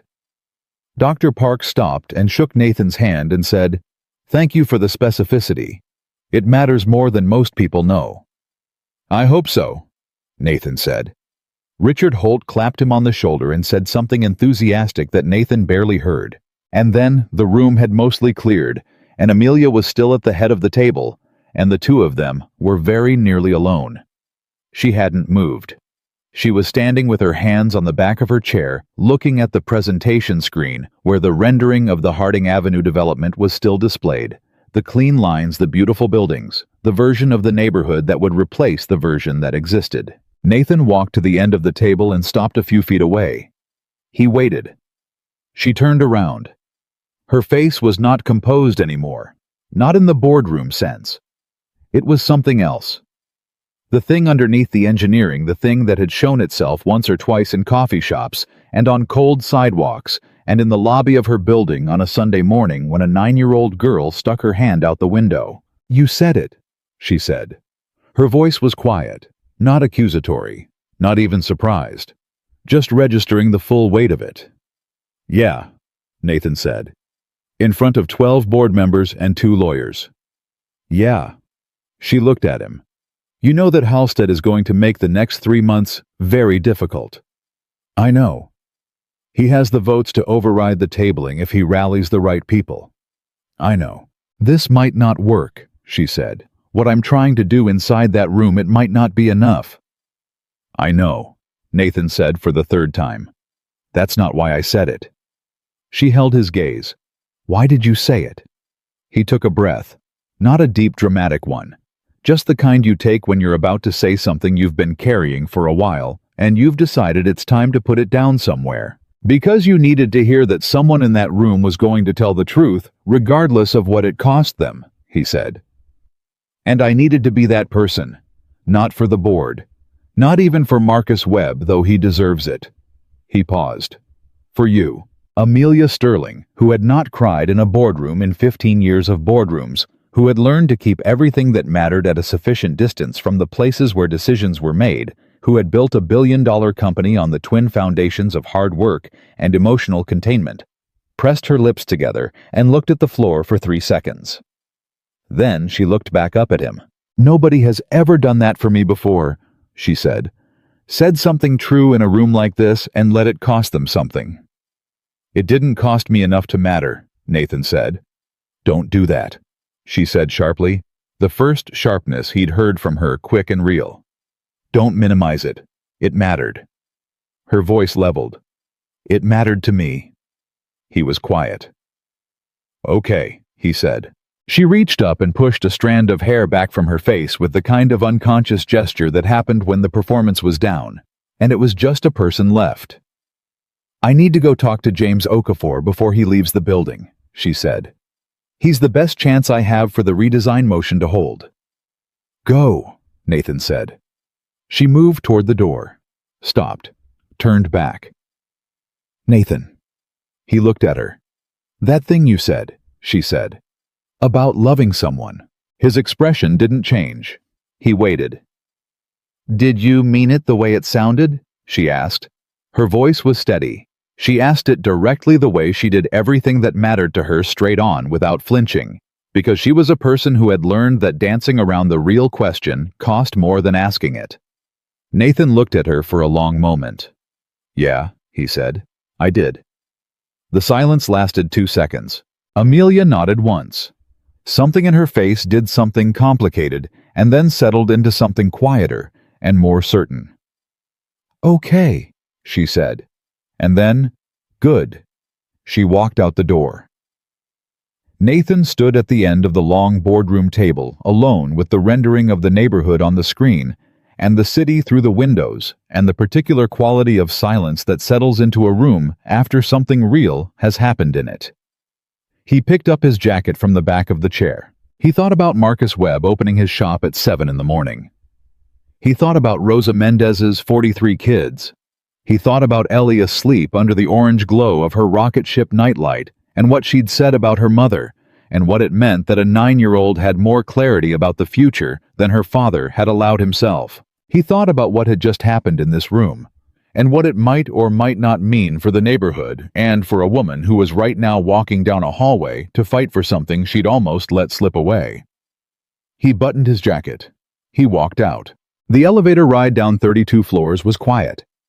He stood alone in it and watched the numbers count down and felt the particular sensation of a man who has said the thing that needed to be said and cannot take it back, and doesn't want to, and has no idea what comes next, but knows with the same bone-deep certainty with which he knew everything that mattered, that what comes next will be worth whatever it costs. He walked out through the lobby and into the cold December air of the city and started the 4-block walk back to his truck.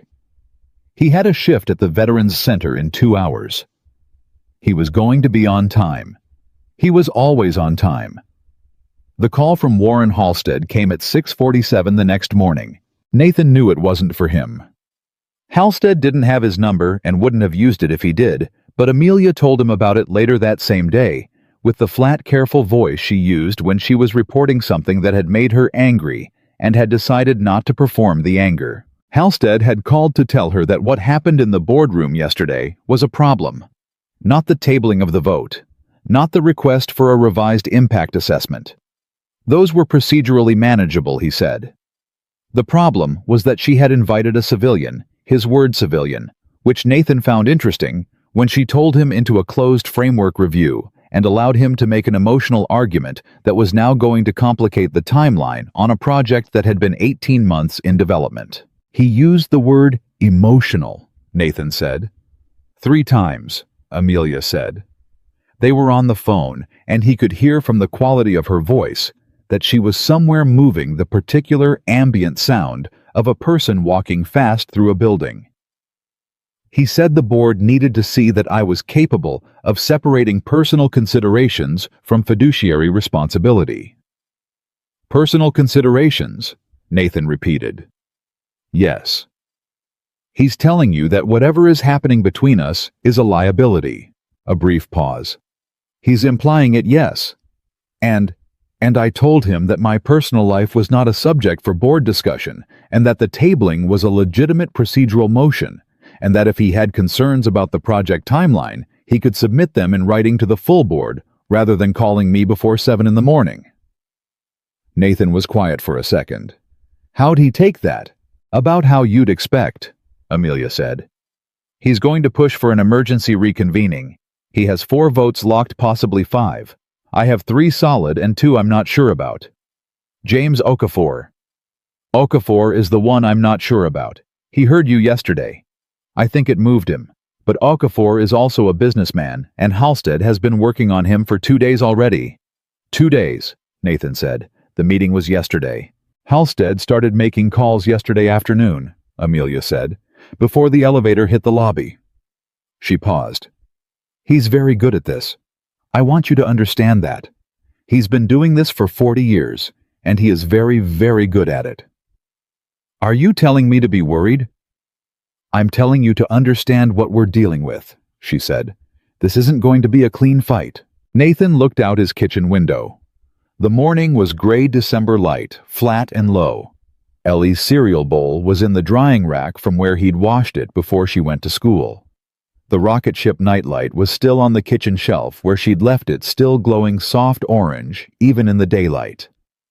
What do you need from me? He said. Nothing right now, Amelia said. I need you to let me handle this part. I'm not good at standing back. I know, she said. But the best thing you did yesterday was walk into that room and say what was true. The best thing you can do today is let me take what you said and do something with it. He thought about that. Okay, he said. Nathan. Yeah. Thank you, she said. For yesterday. I know I said it already, but I need to say it again because I'm going to be in rooms for the next several weeks where I will not be able to say it, and I want to make sure it's been said enough. He didn't say you're welcome because that felt like the wrong shape for what she was talking about. He said, do what needs doing. I'll be here. She was quiet for a moment. Just a moment. The kind that said more than the words around it. Then she said, I'll call you tonight. And she was gone. He didn't hear from her that night. He heard from Carol Hutchins instead. Carol called at 8:30, which meant Ellie was already in bed, and Nathan was in the kitchen, reviewing the Veterans Center maintenance schedule for the following week when his phone buzzed. I need to tell you something, Carol said without preamble, because Carol didn't use preambles when she had something important to say. The Community Association on Harding Avenue called me today. Someone leaked the board meeting. Not the outcome, the tabling, but the content. Specifically your statement. Nathan went still. How? I don't know. Someone in that room. The association president, a woman named Diane Torres. She called me because she knows our connection. She has a recording. A recording. Audio. Partial. Someone at the table had their phone recording apparently. A pause. Nathan, she wants to go public with it. Take it to the Tribune. She thinks it'll put pressure on the board. Nathan was quiet for a long moment. He thought about Amelia. He thought about what Halstead had already said about personal considerations and fiduciary responsibility, and the way he was going to use every available tool to push the vote back through. He thought about what a newspaper story would do to the internal board dynamics Amelia was trying to manage. Tell Diane Torres to wait, he said. Nathan, Carol, tell her to wait. Give Amelia a chance to handle this inside the room first. He paused. 2 weeks. Ask Diane for 2 weeks. Carol was quiet for a moment. You trust her? It wasn't quite a question, but he answered it like one. Yeah. The people on that block have been trusting developers for 30 years, Carol said, with mixed results. I know, Nathan said. 2 weeks, Carol. That's all I'm asking. A long pause. I'll talk to Diane, she said finally. 2 weeks. But Nathan, if nothing has changed in 2 weeks, I cannot ask her to hold it longer. I understand, he said. Thank you. He put the phone down.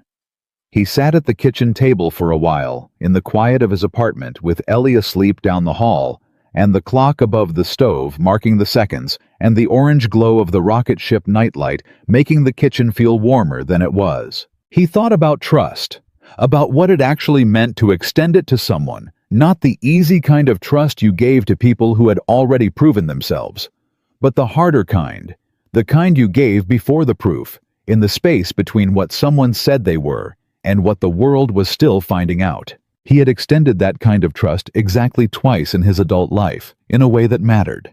Once to the United States Army, which had taken it seriously and given him a framework for understanding what he was capable of.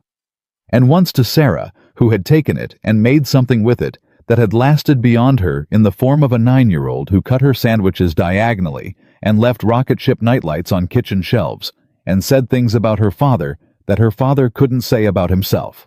He was extending it again now. To a woman he'd known for 2 months. To a situation with moving parts he couldn't control. To an outcome he couldn't engineer.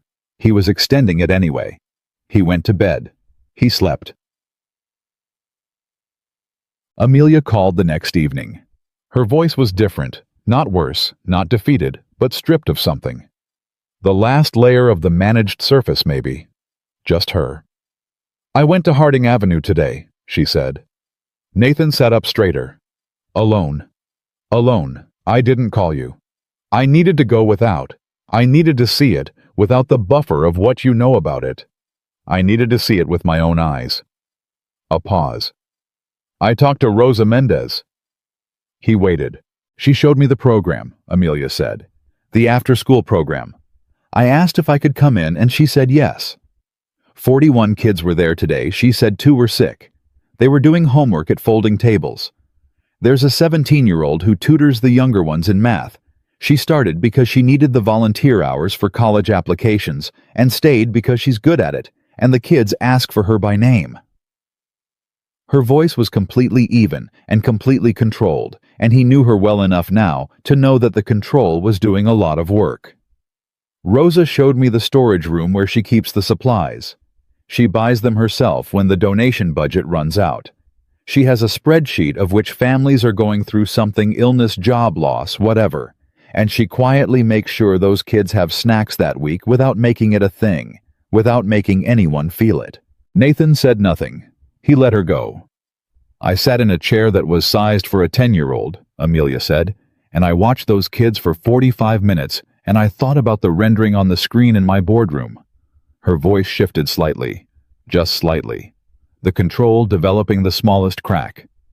The rendering is beautiful, Nathan. Genuinely. It is a beautiful design, and it has nothing to do with what I saw in that room today. Nathan said quietly. What are you going to do? I'm going to kill the project, she said. The words were simple, flat, said in the same tone you'd use to report a fact rather than announce a decision, because for her in this moment it was a fact. Something that had already become true inside her and was only now finding its way into language. Halstead's framework, she said. The full footprint acquisition, the luxury residential. I'm going to bring an alternative plan to the board, and I'm going to argue for it, and I'm going to lose some of them, and I'm going to lose some of them permanently, and I am willing to accept that. That's going to cost you, Nathan said. Not as a warning, just as a true thing that needed to be said. I know. Halstead is going to push for a shareholder review. If he gets enough of the board, he can challenge your authority over the project direction. I know that too. You could lose more than this project. Nathan? Her voice was steady, certain. The voice of a woman who had made a decision and was standing on it with her full weight. I built this company because I wanted to change what a city could be, not what it looked like, what it actually was for the people who lived in it. She paused. I lost that somewhere. I let the numbers become the point instead of the means. I let people like Halstead convince me that the measure of a good project was the return it generated rather than what it generated it from. Another pause shorter. Rosa Mendez reminded me today of why I wanted to do this in the first place. You reminded me 2 months ago. I'm not going to keep needing to be reminded. He was quiet. I'm with you, he said. You might want to hold off on that, she said. And there was the smallest edge of dry humor in it, the kind that appeared in her voice when she was serious about something and needed to breathe for a second. Things are going to get fairly difficult. I've done difficult, Nathan said. Not like this. No, he said. Different kind, but I've done difficult. She was quiet for a moment. He heard her breathe. Okay, she said. Then I'll see you Saturday. I'll be there, he said. Good. The emergency board meeting that Halstead had been working toward happened on a Tuesday, 8 days after the first meeting, and it was by every account of the people in the room one of the more tense 2 hours in Sterling Urban Development's 15-year history. Nathan wasn't there for this one. Amelia hadn't asked him to come, and he hadn't offered. This was her fight and her room and her company, and the most respectful thing he could do was let her stand in it without needing to be someone's witness. He was at the Veterans Center when it happened, replacing a section of subflooring in the back hallway that had been soft for 6 months, and had finally given Carol enough anxiety to authorize the repair budget. It was good work, physical and precise, and requiring enough concentration to keep the rest of his mind from spinning. He was on his knees with a pry bar at 2:15 when his phone buzzed. A text from Amelia. 3 words. It's done. Call me. He sat back on his heels. He looked at his phone for a second. Then he got up, told the junior volunteer he'd be back in 10 minutes, walked out the back door of the building into the cold, and called. She picked up on the first ring. Talk to me, he said. The alternative plan passed, she said. 6-5, with conditions. What conditions? A full financial review by an independent firm, a revised timeline that gives the board quarterly approval authority on the project phases, and a community advisory council with actual decision-making input, not just consultative. A pause. Halstead voted no. 2 other board members voted no, and made clear they're considering whether they want to remain on the board. 1 abstained. What does that mean for the company? It means the next 6 months are going to be difficult internally, she said. Halstead has relationships with 3 of our largest institutional investors. He's going to use them. Her voice was steady. We may lose some funding. We may lose a board member or 2. The project timeline is pushed by at least 8 months for the redesign. But the neighborhood stays, Nathan said. The neighborhood stays, she said. Marcus Webb's building is not in the acquisition. Rosa Mendez's program has a guaranteed right of first refusal on any community space in the new development. A brief pause, and in it, something that was not quite emotion, but was the sound of emotion being processed by a very disciplined person. The design team starts on the new framework next week. Affordable Units Community Commercial Park Space Vocational Center. Her voice changed slightly. The vocational center was James Okafor's addition. He voted yes, Nathan. In the end, he voted yes. Nathan leaned against the cold brick of the back wall and looked up at the gray December sky and felt something release in his chest. Not relief exactly. More like the particular sensation of a weight that has been carried so long you've stopped feeling it until the moment it's gone. You did that, he said. We did that, she said immediately. Don't you dare. Amelia, you walked into that boardroom and said what was true when it would have been so much easier to say nothing. You gave me what I needed to go to Harding Avenue alone and see it clearly. Her voice was quiet, but absolute. Don't minimize your part in this. He let that sit for a moment. How are you? He asked. A pause. Honestly, always. Tired, she said. Relieved. Scared of the next 6 months. Another pause. Glad. Glad, he said. Yeah, she said softly. Glad. He let the word stand. He didn't add to it. Some things didn't need addition. Go home, he said. Get some sleep. I have 3 calls this afternoon. After the 3 calls? Yes, she said. After the 3 calls. A moment. Nathan? Yeah. Thank you, she said. And then quieter. For not making me do this alone. He looked at the gray sky for a second. At the bare branches of the tree at the corner of the parking lot. At the ordinary, unchanging world that somehow kept being the place where extraordinary things happened to ordinary people if they showed up for each other. You weren't alone, he said.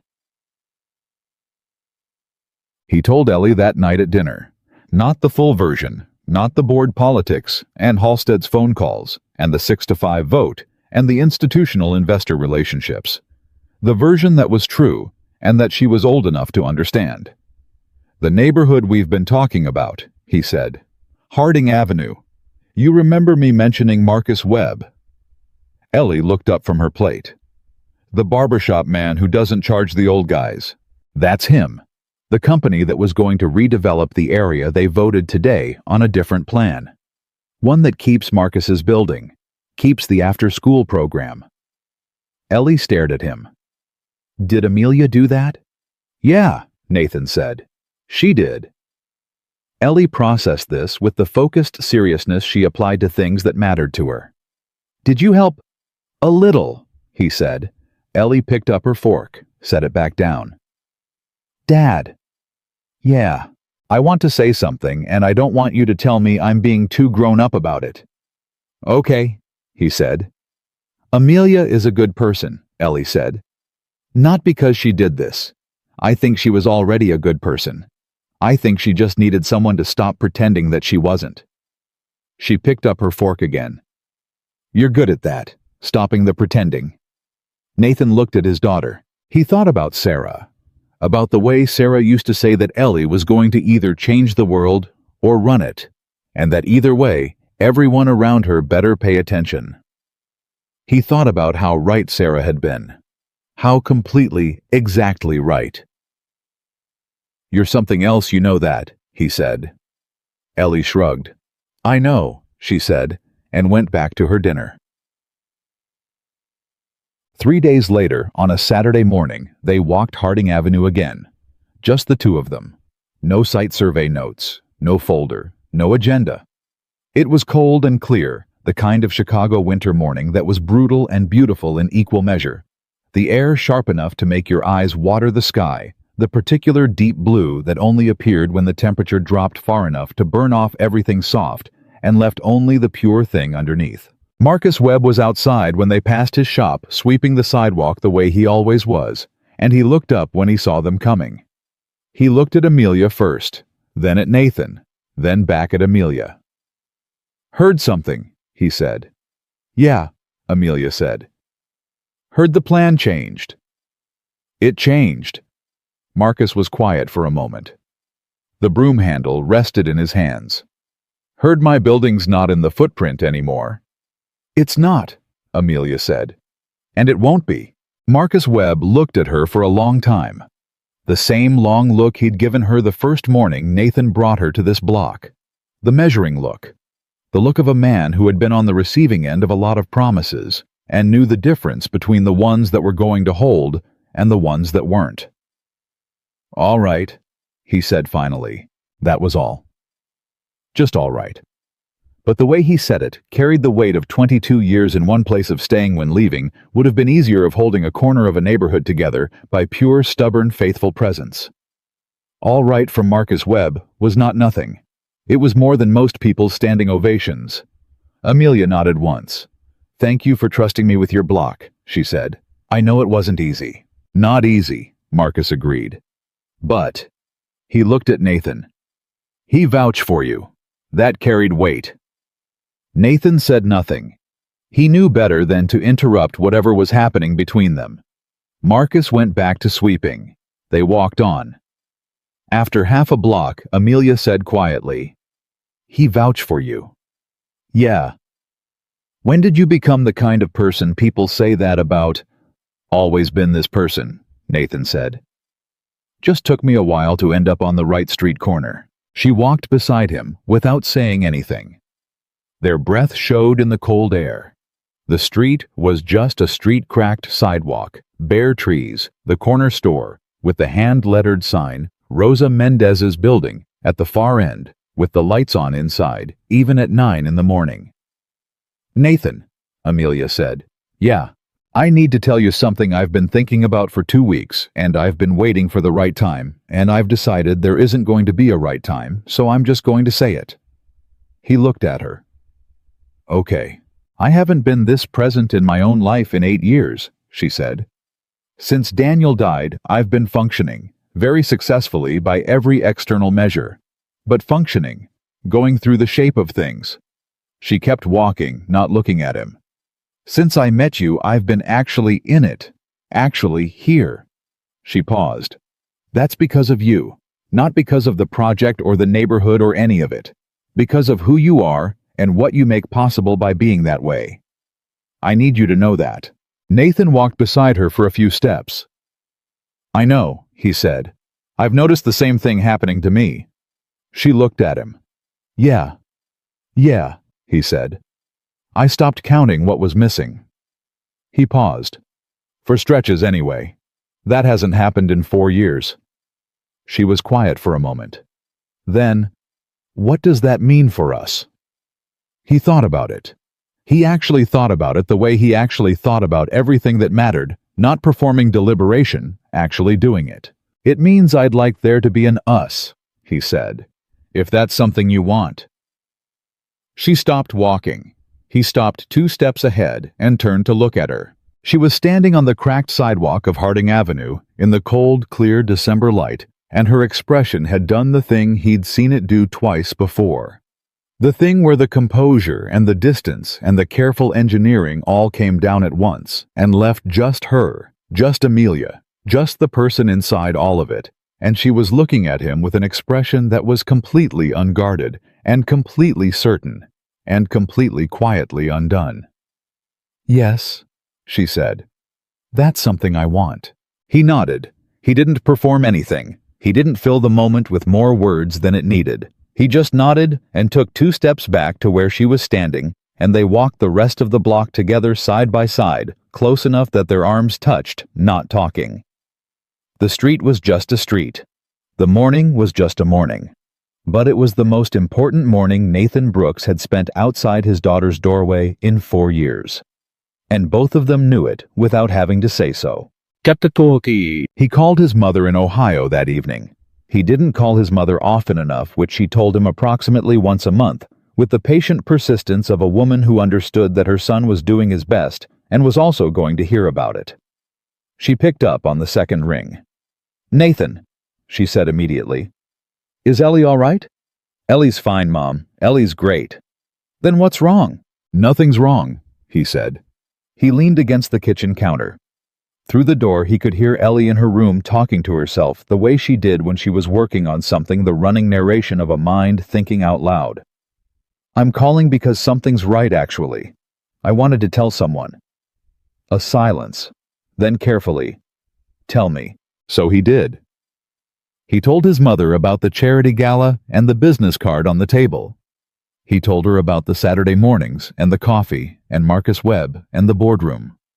He told her about what he'd said and what it had cost and what Amelia had done and what had happened on Harding Avenue this morning. His mother listened. She was a good listener. He'd gotten it from her. When he finished, she was quiet for a moment. "Nathan," she said. "Yeah. Your father would have liked her," she said. His father had been gone for 11 years. He liked people who built things and weren't impressed by themselves about it. Nathan looked at the rocket ship nightlight on the shelf. "She's impressive, Mom." "I know," his mother said. "That's not what I mean. I mean she's not hiding behind it." A pause. "Sarah liked people like that too." He was quiet. "It's okay," his mother said softly. "You know that, right? It's okay for this to be real." "Yeah," he said. "I know." "Does Ellie know?" "Ellie informed me of the situation before I'd fully admitted it to myself," Nathan said. "She's 9 going on 40. His mother laughed. It was a warm sound, the particular warmth of a woman who had loved her son through the worst years of his life and was now hearing something different in his voice for the first time in longer than either of them wanted to count. "Bring her to Ohio," his mother said. "Both of them. At Christmas, if you can." Nathan smiled. He didn't smile often enough, and when he did, it was the quiet kind, not performed just there. "I'll ask," he said. "You do that?" his mother said. "And Nathan, I'm proud of you. Not for finding someone, for being someone worth finding." He looked at the ceiling. "Thanks, Mom," he said. He hung up. Ellie appeared in the kitchen doorway in her pajamas holding a notebook. "Was that Grandma?" "Yeah." "Did you tell her?" He looked at his daughter. "You knew I was going to call her." Ellie tilted her head. "You always call Grandma when something important happens. You just wait until I'm in bed usually." She glanced at the clock. "I'm not in bed yet." "You should be." "Probably." She agreed, not moving. "Did you tell her about Amelia?" "Yeah." Ellie nodded, satisfied. "Good," she said and padded back down the hall to her room. He heard her door click, mostly shut. The orange glow reappeared in the gap underneath it. Nathan stood in the kitchen for a moment, in the quiet of an ordinary evening, in an ordinary apartment, in a city that was block by block, and conversation by conversation, and decision by decision, becoming something slightly better than it had been. He thought about what his mother had said. Not for finding someone, for being someone worth finding. He thought about a business card on a white tablecloth, about a woman who had laughed without meaning to, about cracked sidewalks and cold coffee, and a man with a broom who said all right like it was a covenant. He thought about the fact that showing up just consistently, faithfully, honestly showing up was not a small thing, that it was in fact the only thing that held anything worth keeping together. He turned off the kitchen light. He checked the locks on the door. He walked down the hall and stood for 30 seconds in his daughter's doorway, watching her breathe in the orange light, thinking that she was the best thing about him and that her mother would have been glad, and that something new was beginning, and that beginning things was terrifying and necessary and exactly right. He pulled her door almost closed. Not all the way, never all the way. And he went to bed. 8 months is a long time in a city. Long enough for a winter to finish, and a spring to move through, and a summer to settle in with its particular Chicago weight. The heat rising off the lake, the neighborhoods exhaling into longer evenings, kids on every block, reclaiming the sidewalks with bikes and chalk, and the loud, uncomplicated joy of school being over. 8 months was long enough for a neighborhood to begin to change. Not the dramatic change of demolition and construction, which would come later in phases with the Community Advisory Council, weighing in at every turn the way Amelia had promised. What happened first was quieter than that. What happened first was that people on Harding Avenue noticed that someone was paying attention, that the assessors who came through weren't there to price them out, that the architects who walked the block with clipboards stopped and actually talked to the people on the stoops rather than past them. That when Rosa Mendez submitted a list of what her after-school program needed from the new vocational center design, someone read it and incorporated it and sent her a revised plan with her suggestions marked in and asked her if she had more. She had more. She always had more. Nobody had ever asked before. Marcus Webb told Nathan about it on a Saturday morning in August, not the organized Saturday morning walks of the winter, but the informal kind that had developed out of habit the way good habits do, by simply being the thing that happened, because not doing it had stopped feeling like an option. Woman came by Tuesday, Marcus said, leaning on his broom. Architect, young. She had a drawing of what the corner's going to look like when the park goes in. He paused. She asked me where I thought the benches should go, like my answer was going to change the drawing. Did it? Nathan asked. Marcus looked at him with the particular expression he reserved for questions that already had obvious answers. I told her the benches needed to face the corner, not the park, so the old men could watch the street while they sat. He swept a patch of sidewalk that was already clean. She changed the drawing. Nathan nodded. That's Amelia's team, he said. Marcus swept another clean patch. I know whose team it is, he said. I'm telling you, it's working. He looked at Nathan directly. Don't let her forget that. People in her position get told a lot of things. Make sure she hears that. I'll tell her, Nathan said. Good, Marcus said, and went inside. They so sad. The project that Warren Halstead had called an emotional mistake was featured in the Chicago Tribune's architecture section in September under the headline, Building for People Not Profit, Sterling Development's Harding Avenue Rethink is Changing How Chicago Thinks About Urban Renewal. Halstead had resigned from the board in March. 2 institutional investors had reduced their exposure. The quarterly financial review had been uncomfortable, as Amelia had predicted, and the 8-month redesign delay had cost real money that showed up in real numbers that real people had pointed at in real meetings. Amelia had sat through every one of those meetings with the same composure she brought to everything, the load-bearing kind, the kind that didn't buckle because it had been built right, and she had said each time the same thing with different words. This is what we're building, and why we're building it, and I am not changing that. She lost 2 investors. She gained 4 others. Smaller ones, the kind that had been waiting to put their money behind something that didn't make them feel like they needed a shower afterward. The board stabilized at 10 members. James Okafor became the chair of the newly formed Ethics and Community Impact Committee, a position he had not been asked to take but had volunteered for in a brief email to Amelia that said only, I'd like to make sure we don't need another Nathan Brooks to walk through the door before we ask the right questions. Let me help build that in. Amelia had forwarded the email to Nathan without comment. He had read it twice and felt something he didn't have a word for exactly, something in the territory of vindication, but quieter than that, more like the satisfaction of watching a wall hold under load, when you'd put the work into building it right. He didn't need credit. He never had. That wasn't why he'd walked into the boardroom in December with a borrowed jacket and his hands flat on the table and the truth. He'd done it because it was right. The fact that it had worked was separate from why he'd done it, and he needed it to stay separate because the day you started doing the right thing, because of the outcome, was the day you started making calculations instead of choices. He kept that to himself. He kept a lot of things to himself, but less than before. That was the change he noticed most in himself over those 8 months.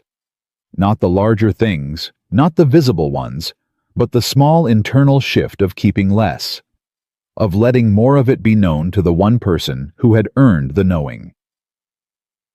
And the Harding Avenue Community Park opened on a Saturday in late September. It was not a grand opening in the way that grand openings usually were.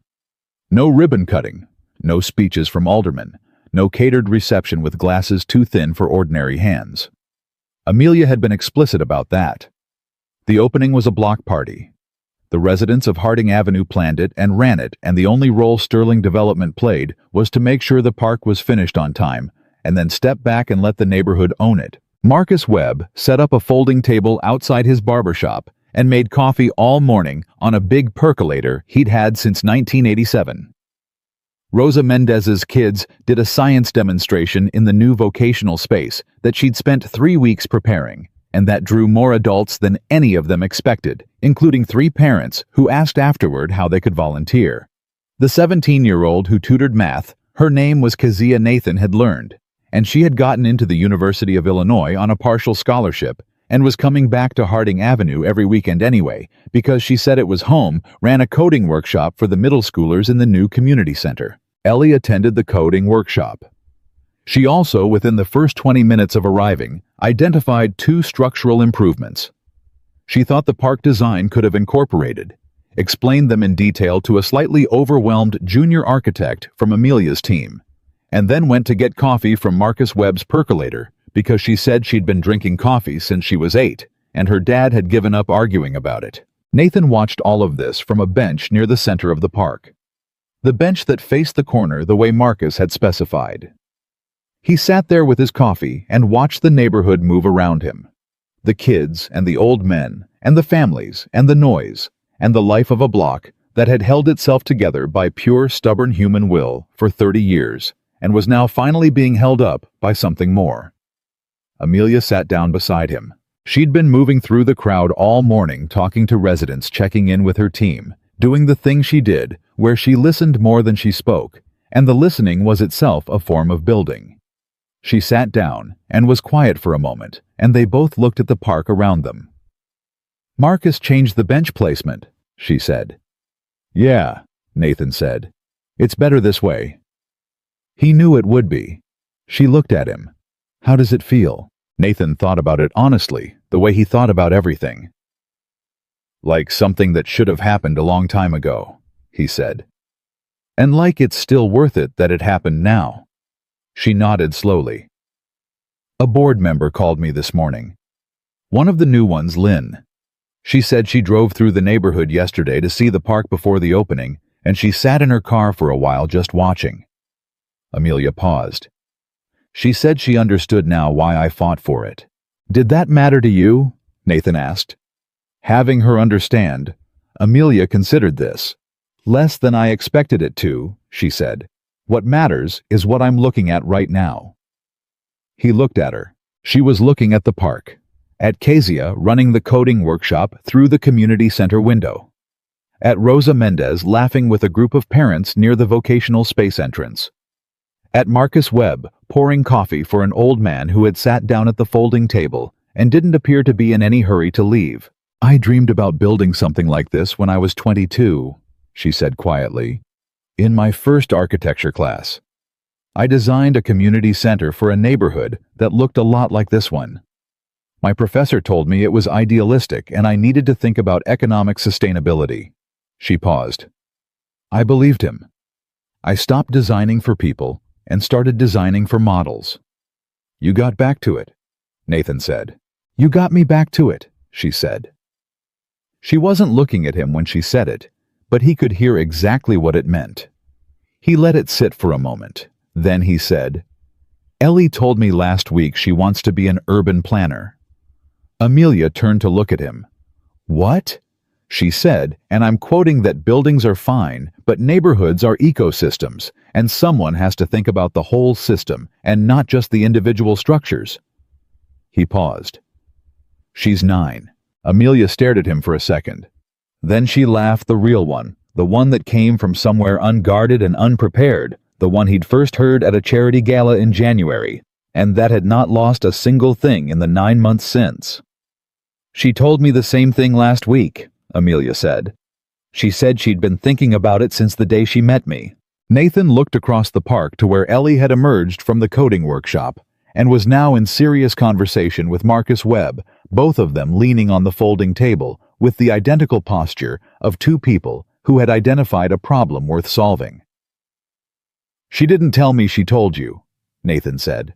"She has her own relationship with me now?" Amelia said. "She informed me of that in March. She said she wanted me to know that her opinion of me was independent of her father's and that I should not assume they were the same." Nathan closed his eyes briefly. "I'm sorry." "Don't be," Amelia said. "She was right. And then she told me her opinion, which was favorable, and said she thought I was probably good for her dad, as long as I understood that he needed someone who told him when he was being too hard on himself." Nathan opened his eyes. "She said that?" "Verbatim." Amelia looked at him. "She's not wrong."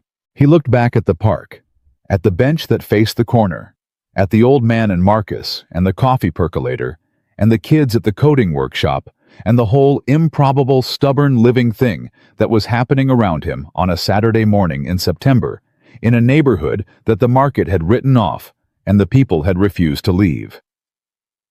Amelia reached over and put her hand over his where it rested on the bench. He turned his hand and held hers. Neither of them said anything for a while. There wasn't anything that needed saying. The park said it. The neighborhood said it. 8 months of Saturday mornings and hard rooms, and the choice to do what was right instead of what was easy, said it better than either of them could have.